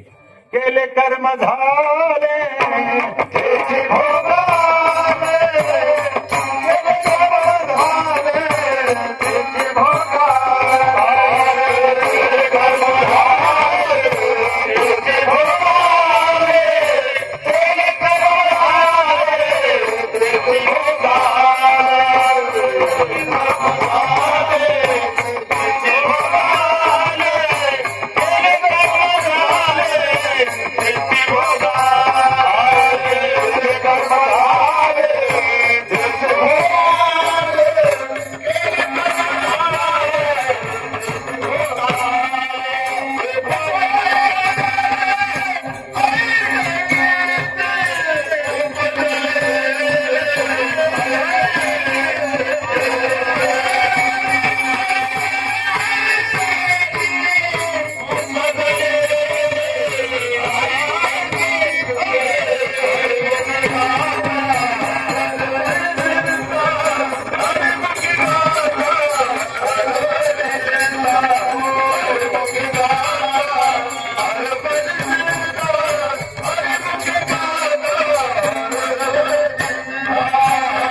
कर्म झाले कर्माची भोग आले. शरीर मिळवण्याविषयी आपली इच्छा असो नसो, जोपर्यंत कर्म शिल्लक आहे ना तोपर्यंत शरीर मिळत राहत. आणि कर्म एवढं कठीण आहे महाराज, कर्म एवढं अवश्य भावी आहे. कर्म कोणालाच चुकत नाही. माऊलीचं एक मोठा अभंग आहे, शिगा महाराज सादर कर्मी निर्वंश झाले सगर, भिल्ले वेंदिले शारंगर, झाला पुरंदर सहस्रनय. कर्मी मनमथ झाला सिराज, कर्मी चंद्राशी घडला दोष, कर्मी बाहर वाहती कुर्मशेष, कर्मे खरमुख ब्रह्मा देखा, कर्मे वासुकी लंके दिवटा, कर्मे हनुमंता उदरी कासुटा, कर्मे शुकदेव गर्भी कष्टाता, तळवाता बळी गेला, कर्मे दुर्योधनादिरी नासली, कर्मे पांडव महापंथे गेले, कर्मे सिंधू जळ सोशिले, नहुष झाला सर्प देखा, कर्मे दशरथ वियोगी गेला, कर्मे श्रीराम वनवासा गेला, कर्मे रावण क्षय पावला, वियोग घडला सीतादेवी. कर्माते शंभू मानी आपण किती पळशील कर्मा भेन, कर्माचे भेन पळाल्याने कर्म कुणाला सोडत नाही. कर्माच्या भेने निघाला दुपारी, कर्म प्राप्त काळी जाऊन बैसे. महाराज म्हणतात कर्माला थकला वैतागला दमला आणि पावसा पाण्याचा गरवळीच निघाला. हा तिथे गेले बरोबर त्यांनी सांगितलं जय हरी या. याने विचारलं कोण आपण? तो म्हणला मी कर्मवीर भाऊराव पाटील. जो म्हणला तुम्ही इथं कधी आलात? तो म्हणला तुम्ही निघायचं मनात आणल्याबरोबर मी इथं पोहोचलो. कर्म कुणाला सोडत नाही. नामदेवरायाचा एक मोठा अभंग आहे, कृष्ण साहे पांडवासी ते भोगिती नष्टचर्यासी, साहे केले हरिहरासी, प्रारब्ध कोणासी टळेना, ऐशी प्रारब्धाची ठेव. झाले भिक्षुक पांडव, राज्य गोडे भाग्य सर्व सांडीला ठाव करार, कर्मरे खारे टळेना, बाण लागला जगजीवना, कृष्णे सांडिल्या गोपांगना, हे नारायण प्रारब्ध. चला मी सगळं काही सांगितलं, त्याचं सगळ्यात उदाहरण सांगितलं. आपल्याला सगळं काही सांगायचं नाही, एकच सांगायचं. चला महाभारतात लगेच भारतात येऊ आणि मग महाराष्ट्रात येऊ. भीष्माचार्याने 10 दिवसाचं भारतीय महायुद्ध केलंय आणि भीष्माचार्य शरपंजरी पडले. युद्ध संपल्यानंतर भगवान श्रीकृष्ण परमात्मा भीष्माचार्यांना भेटण्यासाठी जातात. देवाला आपल्याकडे आलेलं बघितलं भीष्माचार्य हंबरडा फोडून रडले. भीष्माचार्यांना रडलेलं बघितल्यानंतर देवाने सांगितलं, पितामह तुम्ही रडताय याच्यावर माझा विश्वास नाही बसत हो. रडताय तुम्ही, कुठं मुलाबाळात आसक्ती गुंतली, कुठं संसारात मोह गुंतलाय, किंवा तुम्हाला मृत्यू येतोय म्हणून तुम्ही रडताय. भीष्माचार्य म्हटले देवा माझी कुठं आसक्ती नाही, मला मोह शिल्लक नाही आणि मला मृत्यू येतोय म्हणून मी रडतोय असंही नाही का. मी ठरवलं तर मृत्यू येईल, एरवी येणारही नाही, त्याची ताकद नाही माझ्याकडे पाहण्याची. मग तुम्ही रडताय कशामुळं? भीष्माचार्य म्हटले देवा मला एकाच गोष्टीच्या बाबतीत वाईट वाटतंय, काय माझ्या बाबतीमध्ये विधात्याचं गणित नक्की चुकलं असलं पाहिजे. का बरं? भीष्माचार्याने सांगितलं देवा शरीराने तर सोड, पण मी कधी मनानंही पाप केलं नाही. मग बाणाच्या टोकावर माझ्यावर झोपण्याचा प्रसंग आलाय, कोणत्या कर्माचं फल आहे? देवांच्या लक्षात आलं यांना संशय आलाय, कर्माचा संशय आला. संशय आत्मा विनश्यती, यांचा संशय घालवला पाहिजे. समोर भीष्माचार्य झोपले होते ना, त्यांच्या चेहऱ्यावर असा हात फिरवला, समोर मोठाची मोठा पिक्चरचा पडदा दिसला आणि त्याच्यावर दिसला सैराट. सैराटने तर झिंगाट निघाली महाराज. आमच्या इथले पूर्ण सैराट बघून आलो महाराज. आणि दुसऱ्या दिवशी पुढंच गेलो, विहिरी थोडी टाकली, त्याला वाटलं आरची असं, तिथं फरशी होती, पडलं असं.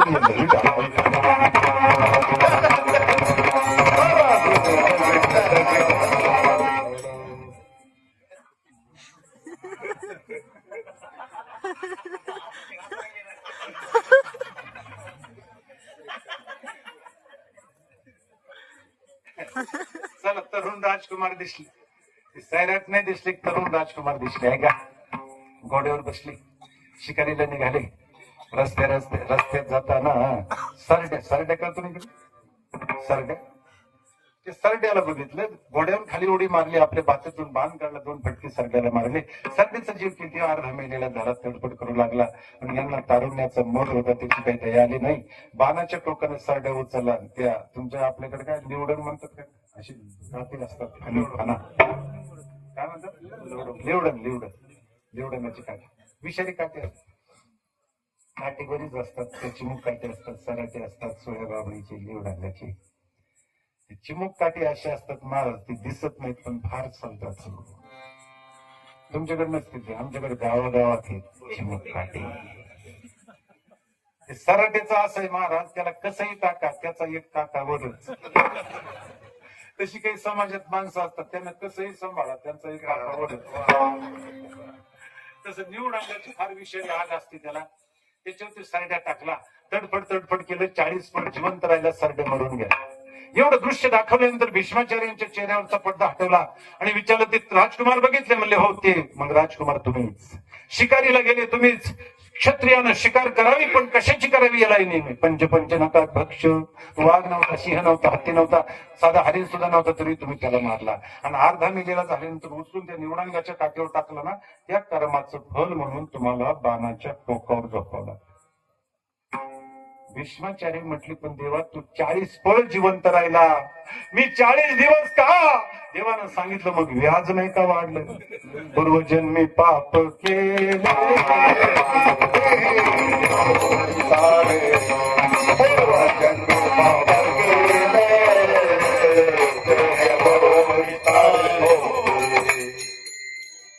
वेळ चाललाय, अभंगावर यायचंय मला. कर्माचा हिशोब भीष्माचार्यांना द्यावा लागतो. एक जण मलाही द्यावा लागेल, तर मी म्हणतो कोण आहे? म्हणून तो मला विश्वासाठी दे. एवढं कुठं भीष्माचार्य वेड्यान, कुठं स्वसाठी. अरे भीष्माचार्यासारखा ज्ञानी नाही, भीष्माचार्यासारखा सत्यवादी नाही, भीष्माचार्यासारखा ब्रह्मचारी नाही, भीष्माचार्यासारखा त्यागी नाही, भीष्माचार्यासारखा योद्धा नाही. 2 मिनिटात मी सांगतो तुम्हाला. भीष्माचार्याचं आणि अर्जुनाचं युद्ध चालू आहे. भीष्माचार्य बाण मारायचे, अर्जुनाचा रथ 5 फूट मागत सरायचा. आणि अर्जुनाने बाण मारला की भीष्माचार्याचा रथ फक्त 1 फूट सरायचा. भगवान म्हणायचे वा वा भीष्म वा. तसा तसा अर्जुन चौथायचा, पुन्हा बाण मारायचा, तर अर्जुनाचा त्या भीष्माचार्याचा रथ 5 फूट मागे हटायचा. भगवान काहीच बोलत नव्हते. आणि भीष्माचार्याने बाण मारला, अर्जुनाचा रथ फक्त 1 फूट सरायचा, तरी भगवान म्हणायचे वा वा भीष्म वा. बराच वेळा ऐकलं अर्जुन मला, देवा तुम्ही नेमके कोणत्या पक्षात येतो का बरं? अहो मी त्यांचा रथ 5 फूट मागे सारतोय, मला शाबासकी नाही, आणि त्यांनी माझा रथ फक्त 1 फूट सारला, तुम्ही त्याला शाबासकी देताय. त्यावेळेला देवानं सांगितलं, अर्जुना शाबासकी देण्याच्या लायक ते म्हातारच आहे का? सगळ्या ब्रह्मांडाचं ओझ घेऊन मी तुझ्या रथावर बसलोय, तरी म्हातारा मागे सारतोय. विठाला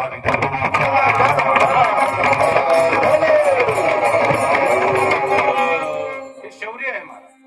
यात जर पाहिलं ना, त्या भीष्माचार्यांचे वडील शंतनून गंगेची पहिल्यांदा भेट झाली. पाहिल्याबरोबर शंतनून सांगितलं, मला तुझ्या बरोबर लग्न करण्याची इच्छा आहे. त्याने सांगितलं, मी लग्न करते, पण माझी एक गाठ आहे. म्हणजे काय, मी काही केलं तर मला विरोध करायचा नाही. आता लग्न जमायच्या वेळेला तर मग काही अटी मान्य करतेच माणसं, आणि आता तर काही पण मान्य झाली अट. पहिला मुलगा जन्माला आला, त्याने गंगेत सोडला. दुसरा सोडला, काही मानवत निघून जाईल, पुन्हा मिळायची नाही. आता आणतील ना माणसं कोणत्या तरी आश्रमातून, 2 दिवस राहते, तिसऱ्या दिवशी तासाची तासा ब्रह्मचारी.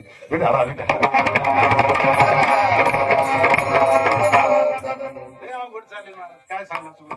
दागिने घेऊन गेले, पैसे याची इज्जत नेली, सगळंच नेलं. लय आवडत चाललंय, चौकट चाललंय, कोणत्या समाजात चाललंय, काय आवडलं त्याच्यात काय वाटायचं काही नाही.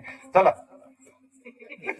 7 मुलं सोडले, 7, पण भीतीनं काही बोलले नाही. 8वे भीष्माचार्य जन्माला आले, त्यांना घेऊन चालले. त्यावेळेला त्यांना दम नाही निघाला.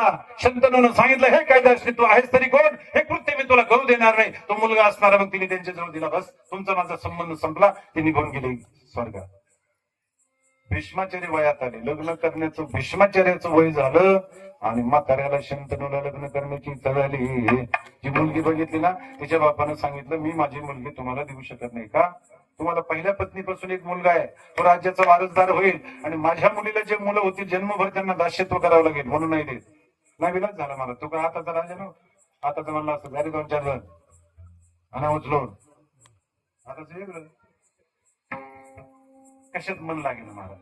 शरीर खंगत चाललं, खानपानात लक्ष लागेना, राजकारभारात लक्ष लागेना. आपल्या वडिलाला कशी तरी चिंता आहे. भीष्माचार्याच्या लक्षात आलं. प्रधानाकडे चिंता जाणून घेतली, आणि स्वतः भीष्माचार्य गेले, सांगितलं, बाबा तुमची मुलगी मला आई म्हणून द्या. तेवढे नाही बाबा, का? थोरल्या पत्नीपासून तू ज्येष्ठ मुलगा आहेस, तो राज्याचा वारसदार होशील, आणि माझ्या मुलीला जी मुलं होती जन्मभर त्यांना दास्यत्व करावं लागेल. भीष्माचार्य म्हणले, बाबा मी तुम्हाला वचन देतो, मी राज्यावर हक्क सांगणार नाही. तुमच्या मुलीला जे मुलं होतील ना, त्यांनाच गादीवर बसवेल. म्हातारं दूरचं होतं. ते म्हणले, तू नाही सांगायचं, पण तुझ्या मुलानं सांगितलं तर. भीष्माचार्य म्हटले, बाबा माझ्या मुलाची तुम्हाला भीती वाटते, मी भीष्म प्रतिज्ञा करतो, मी अजन्म ब्रह्मचारी राहील, लग्न नाही करणार. विठाला विठाला. आपल्या वडिलांच्या सुखासाठी स्वतःच्या सुखाचा त्याग करणारे भीष्माचार्य. जाऊ दे, पुष्कळ वर्णन आहे, पण त्यांना सुद्धा कर्म चुकलं नाही महाराज. पुढे ऐका, त्याच्यापेक्षा मांडव ऋषीला चोर म्हणून राजाला सोडवले. ते चोर जिवंत होते. राजाच्या लक्षात आलं माझ्याकडून चूक झाली. राजा गेला, क्षमा मागितली, महाराज न कळत माझ्याकडून चूक झाली, मला क्षमा करा. त्यावेळेला मांडव्यानं सांगितलं, राजा तुला क्षमा करील, पण या ज्या यमधर्मानं माझ्या नावावर कर्म दिले त्याला नाही क्षमा करणार. यमधर्मात गेले, ते यमधर्माला म्हटले, तुमच्या सचिवाला बोला, चित्रगुप्ताला बोला, मला जे सुळावर दिले कोणत्या कर्माचं फल म्हणून दिले, माझ्या कर्माचा हिशोब मला पाहिजे. ती आली महाराज, यांचं कर्म तपासायला सुरुवात केली. काहीच कर्म वाईट नव्हतं. कापसाला पाणी मारलं नव्हतं, चिंगड्या खाली घातल्या नव्हत्या,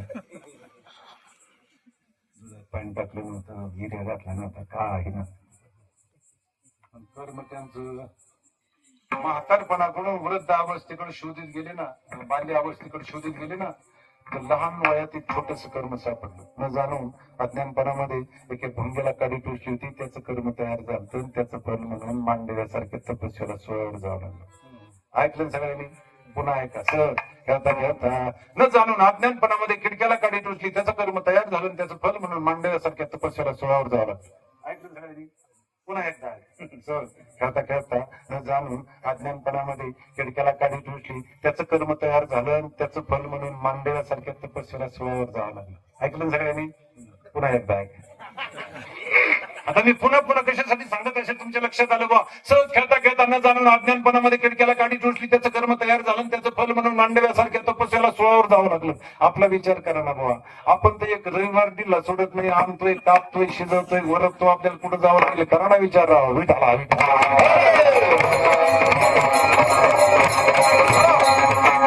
कर्म जाणून करा, नाही तर न जाणून करा, त्याचं फल भोगावं लागतं. पेढा जाणून खाल्ला तरी गोडच लागतो, न कळत तोंडात टाकला तरी काय लागेल? गोडच लागेल. विस्तावर जाणून पाय पडला तरी चटका, न कळत पडला तरी चटका. विंचवाला जाणून धक्का लागला तरी ठणका, न कळत लागला तरी ठणका. तो म्हणेल बा हे ह बापा यांना कसं काय ठणका मारू? तो बोलत म्हणेल धरावे संतांचे ते पाय. कर्म भोगावं लागतं.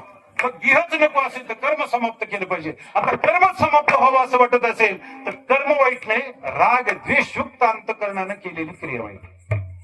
कर्माला कारण कोण आहे? राग द्वेष आहे की नाही? विचार संग्रामध्ये साखळी राग द्वेष. एक शेठ उठली सकाळी, आंघोळ फांगोळ गेली, नाश्ता पाणी केला, सिगरेट भेटवली, बंगल्याच्या बाहेर निघाले. ते ड्रायव्हरला म्हणले, ड्रायव्हर गाडी काढली, पाठीमागे बसली, ड्रायव्हरने गाडी काढली, कुंकड जायचं म्हणले, गेली तिकडे नगर.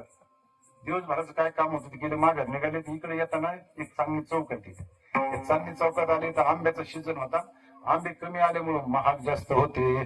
2,500 पेटा घेतला आंब्याचा. एका बाजूला शेतात मागच्या चितावर मांडलं, एका बाजूला बसली, गाडी निघाली. इकडे गाडी वडगावला. त्या आंब्याचे 2-3 कलर झाले, पिवळा, लाल, हिरवा. त्याचं घमघमाट सुटलं होतं. आंबे खायची मजा खरी आपल्याला नंतर. आंबे असणारे पाडाला लागायचा, ते उतरायचा, गवताची आडी टाकायची, बरोबर आडी लावायची. मग ती आंबे अशी पिकायची, मागे त्याला सुरकुत्या पडायच्या. मग आमच्यासारखी 2-4 आई बोलायची. त्या गमेल्यात आंबे टाकायचे, पाण्याने धुवायची, त्याचं ते तोडायचं, ते चिक तोडायचं, आंबा खायचा, काय त्याची मजा असायची. आता हे कार्पेट मध्ये पिकलेले आंबे खातो का बेश्रमाचा पाला खातो? आता त्याचे 2-3 आज झालेले कलर घमघमाट सुटलेले. याचं मन म्हणलं एक आंबा खावा, दुसरं मन म्हणलं हा काय हावरेपणा, घरी गेल्या खाऊ. एक मन म्हणलं घरी आहेत ना दुसरे खाता येईल, एक खायला काय हरकत आहे? त्या घरात हात घातला, आहे का? आंबा बाहेर काढला, चौबाजूने बघितला, अतिशय किमती मोलाचा आंबा आहे म्हटला. याच्यातला कोणताच भाग वायाला जाता कामा नये म्हणून असा धरला, अख्खाचा आंबा काढला आणि आणखीने लोटला. तोंडात मावलं पण पुढं नळकंड बारीक नदीचा आंबा गुतला. महाराज खाली उतरानं बाहेर गेला. त्यांनी असणारे पांढरे डोळे केले, 2-3 हातक्या दिल्या, गाडी व्हायबल झाली. ड्रायव्हरने मागे बघितलं तर मालकाची 72 अवस्था. बरं झालं ड्रायव्हर जास्त शिकलेला नव्हता. जास्त शिकलेला माणूस जास्त विचार करतो. जास्त शिकलेला असतं तर काय केलं असतं? ते म्हणलं असतं याला माघारी बेडला नेऊ का औरंगाबादला नेऊ. का नगरलाच नेऊ का पुण्याला नेऊ म्हणता म्हणता मला घालवलं असतं. हिंदवान मॅट्रिक होतं. त्यांनी गाडी साईडला लावली, दरवाजा उघडला, खाली उतरला, मालकाचा दरवाजा उघडला, त्याच्या गचुंडीला धरलं, बाहेर ओढलं आणि गावरान गोपाळ पक्का टाकण्याबरोबर आंबा बाहेर. आणि मग त्याच्या तोंडावर पाणी मागितलं. 10 मिनिटांनी मालकाने डोळे उघडले, ड्रायव्हर कडे बघितलं आणि सांगितलं, ड्रायव्हर हे सगळे आंबे टाकून दे, हे फेकून आंबे तिकडे नालीत. का बरं मालक? हे आंबे वाईट आहेत, आंबे घातक आहेत. ड्रायव्हर म्हणला, मालक आंबे वाईट नाही, आंबे घातक नाहीत, तुमची खायची रीत घातक आहे. तसं कर्म वाईट नाही, कर्म करण्याची भावना वाईट आहे. विढाला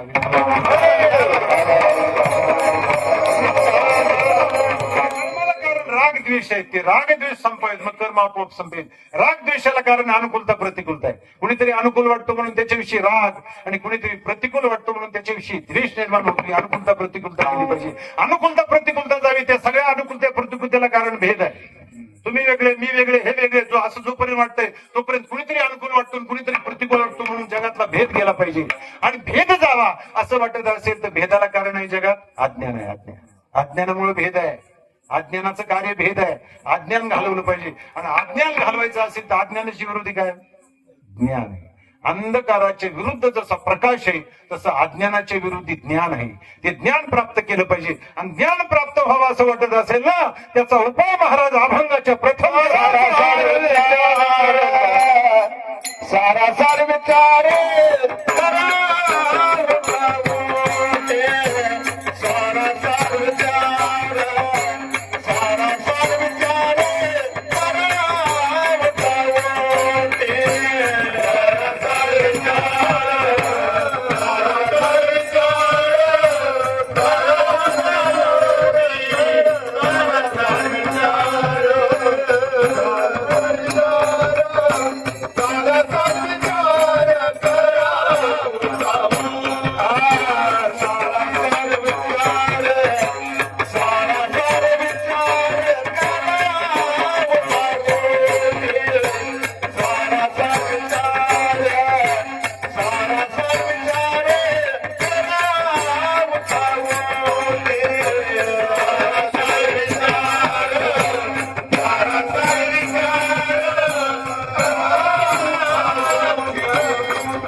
सार विचार करा उठाउठी. महाराज म्हणतात ज्ञान प्राप्त व्हावं असं वाटत असेल तर त्याच्यासाठी विचाराची गरज आहे. विचारा वाचून नपविजय समाधान. किंवा पंचदशिकार सांगतात आत्मविवेकेन ज्ञानम भवती निर्मलम. असणारं ज्ञान प्राप्त व्हावं असं वाटत असेल तर त्याच्यासाठी विचार करणं गरजेचं आहे. विचारा वाचून ज्ञान प्राप्त होत नाही. त्याच्यासाठी महाराज म्हणतात सारा विचार. आता आपण विचार करत नाही तर महाराजांना अभिप्रेत असलेला करत नाही. प्रत्येक जण विचार करतो. आता तुमचा सुद्धा विचार चालू आहे. कधी संपेल आता 5-2 मिनिटात संपेल. काही माणसं निरर्थक विचार करतात, काही माणसं अनर्थक विचार करतात, काही माणसं सार्थ विचार करतात. निरर्थक विचार करणाऱ्याचा प्रकार सांगत असतो. आपल्या मराठवाड्यात पूर्वी आड असायची, कमी असायची. त्याचे लोक पाणी शेणाचे, पाणी पिण्यासाठी, धुण्यासाठी, कपडे धुण्यासाठी उपयोग करायचे. एक माणसाने त्याच्यात पाणी शेणलं, कपडे धुतला, शर्ट आडाच्या कठड्यावरच वाळायला टाकला. एवढा असा वारीची झुळूक आली, शर्ट आडात पडलं. आता पूर्वी काही एवढे सुविधा नव्हते त्या माणसाला 50 ड्रेस 100 ड्रेस. आता माता भगिनीला असणारे बाजारात दुकानात गेले की कपडे घेणार दुकानात बरं एवढे कपडे ना, कपाट उघडलं की मध वाट येते अशी सगळ्या साड्या बरं एवढ्या साड्या आहेत ना, एवढे कपडे आहेत तरी दिवसभर पोत्यावरच विटाला.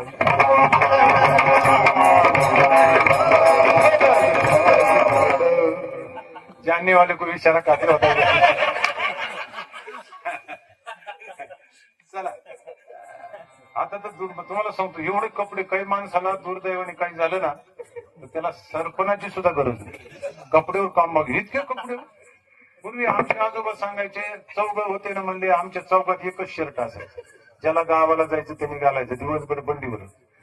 एकुलता एक शर्ट आडात पडला, उघड घरी जावं लागेल या कल्पनेनं व्याकुळ झाला.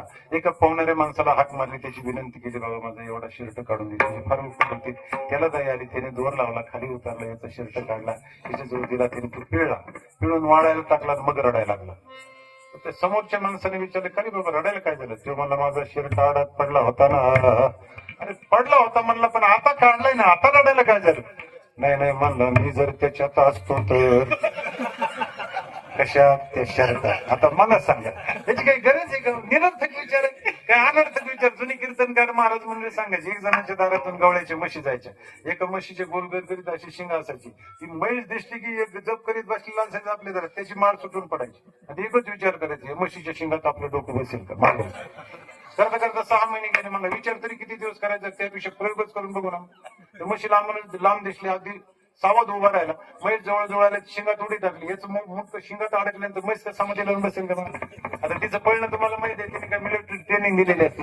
माणसं कामावर त्यांच्याकडे जात नाही तर अशा आउटसाईडची पळत होती, कडब्याची पिढीसारखा डोबत होता, हातपाय फ्रॅक्चर झाले, डोकं फुटलं, तर लोक अशी जमलेले होते, त्याने ते म्हशीला अडवलं, त्याला ओढून बाहेर काढलं, टिकून बसवलं. कुणी वारा घालत होतं, कुणी फ्रॅक्चर कुठं झालं ते बघत होतं, डोकं किती फुटलं ते बघत होतं.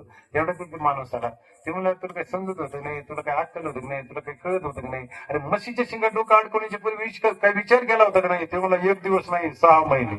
आता मला सांगा, असला विचार 6 महिने केला काय, 6 जन्म केला काय? याच्या दुःखावर दुसरं काय म्हणजे अनर्थक विचार आहे. आणि एकच विचार सार्थ आहे. शंकराचार्य म्हणतात, कोहम कस्यमिदं जातम होय कर्तस्य विद्यते उपादानम किमस्तीह विचार सोयमी दृश्यः. आहे कोण मी हा करावा विचार, आहे कोण करावा विचार.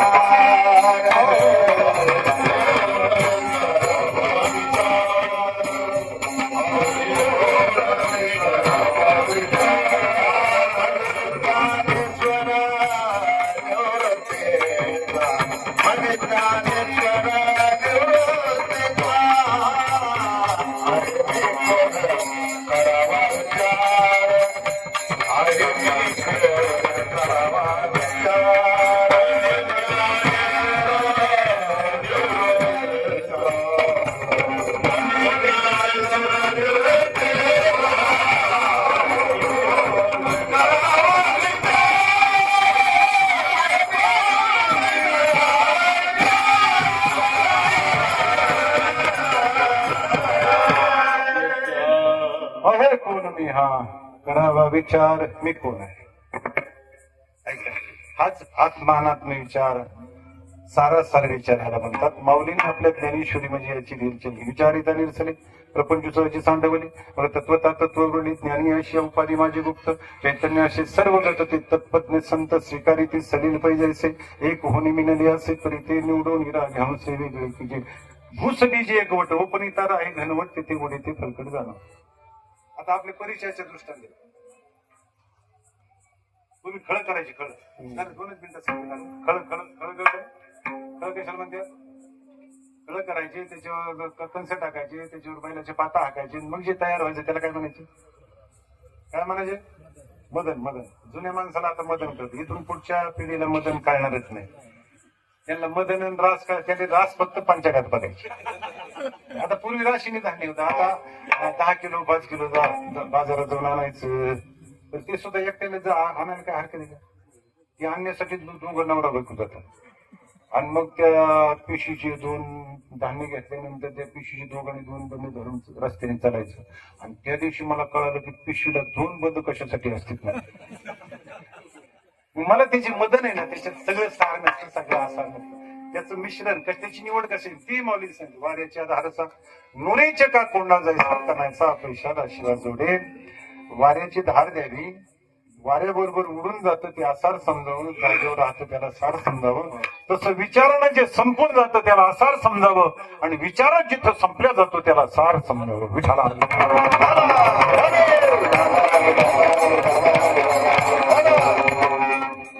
पुष्कळ विचार आहे बरं का अभंग. सारासार विचार करायचा, उठाउठी करायचा.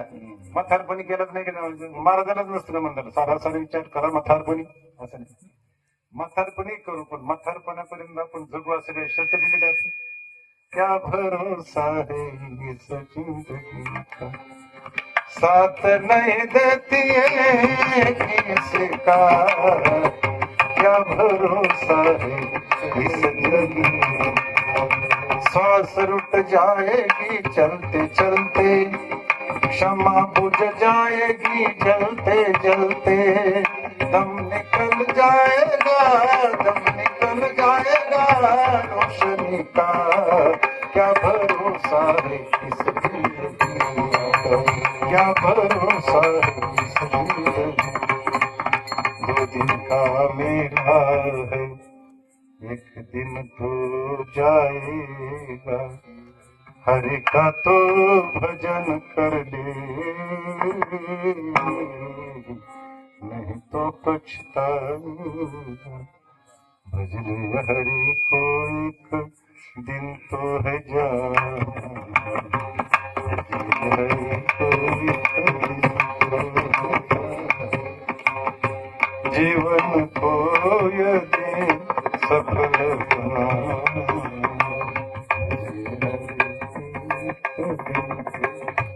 कधी जायचं येत नाही, विश्वासी नाही विश्वास कदाचित तो भविष्यती कीर्तने मुतो बाल्यात हरेर नामैव केवलम. महाराज म्हणतात आपण श्वास घेतो सोडून 21,616 श्वास आपले होतात. त्याच्याकडे लक्ष असणं नुसतंच काम चालू असं कल्पना करा. श्वास घेतला सोडला, जर नाहीच माघारी आला तर काय कम्प्लीट करणार पुन्हा. असं घडत नाही का महाराज. चालता चालता बोलता बोलता खाता खाता माणसं म्हणतात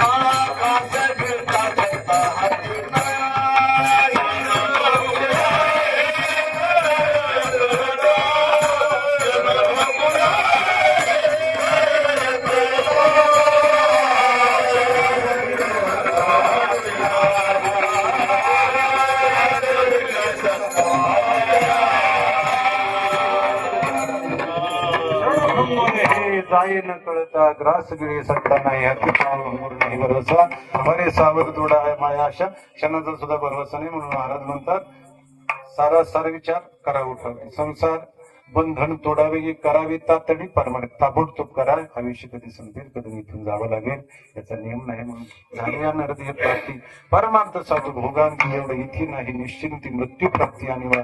घडी घडी काळ वाट याची पाय, अजून किती आहे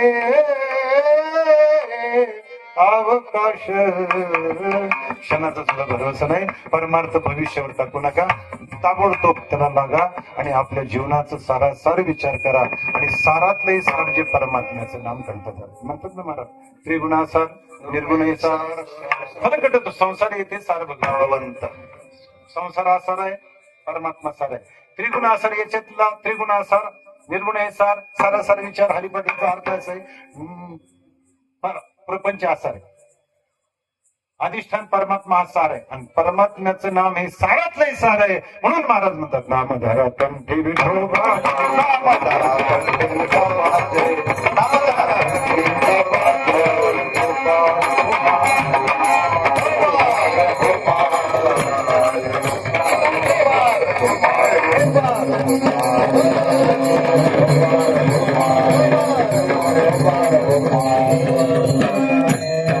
Thank you.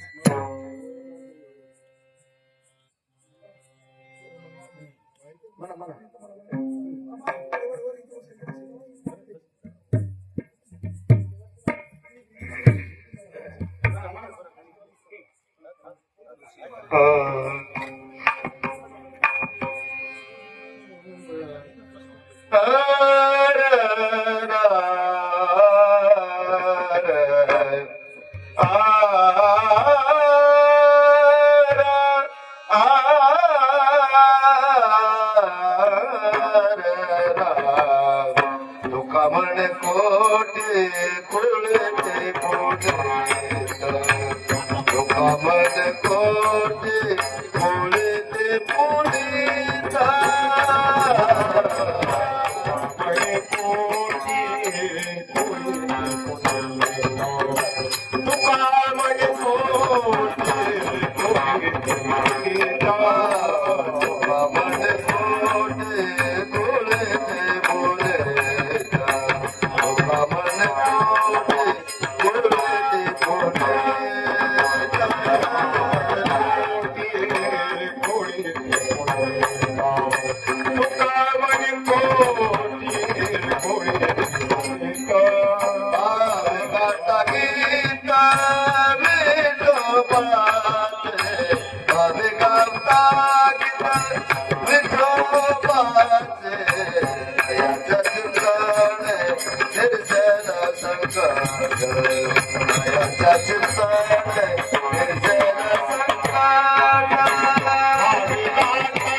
गीत विठोबाचे दयाच्या चिंतन दयाच्या चिंतन दुर्गाट भव सिंधू भव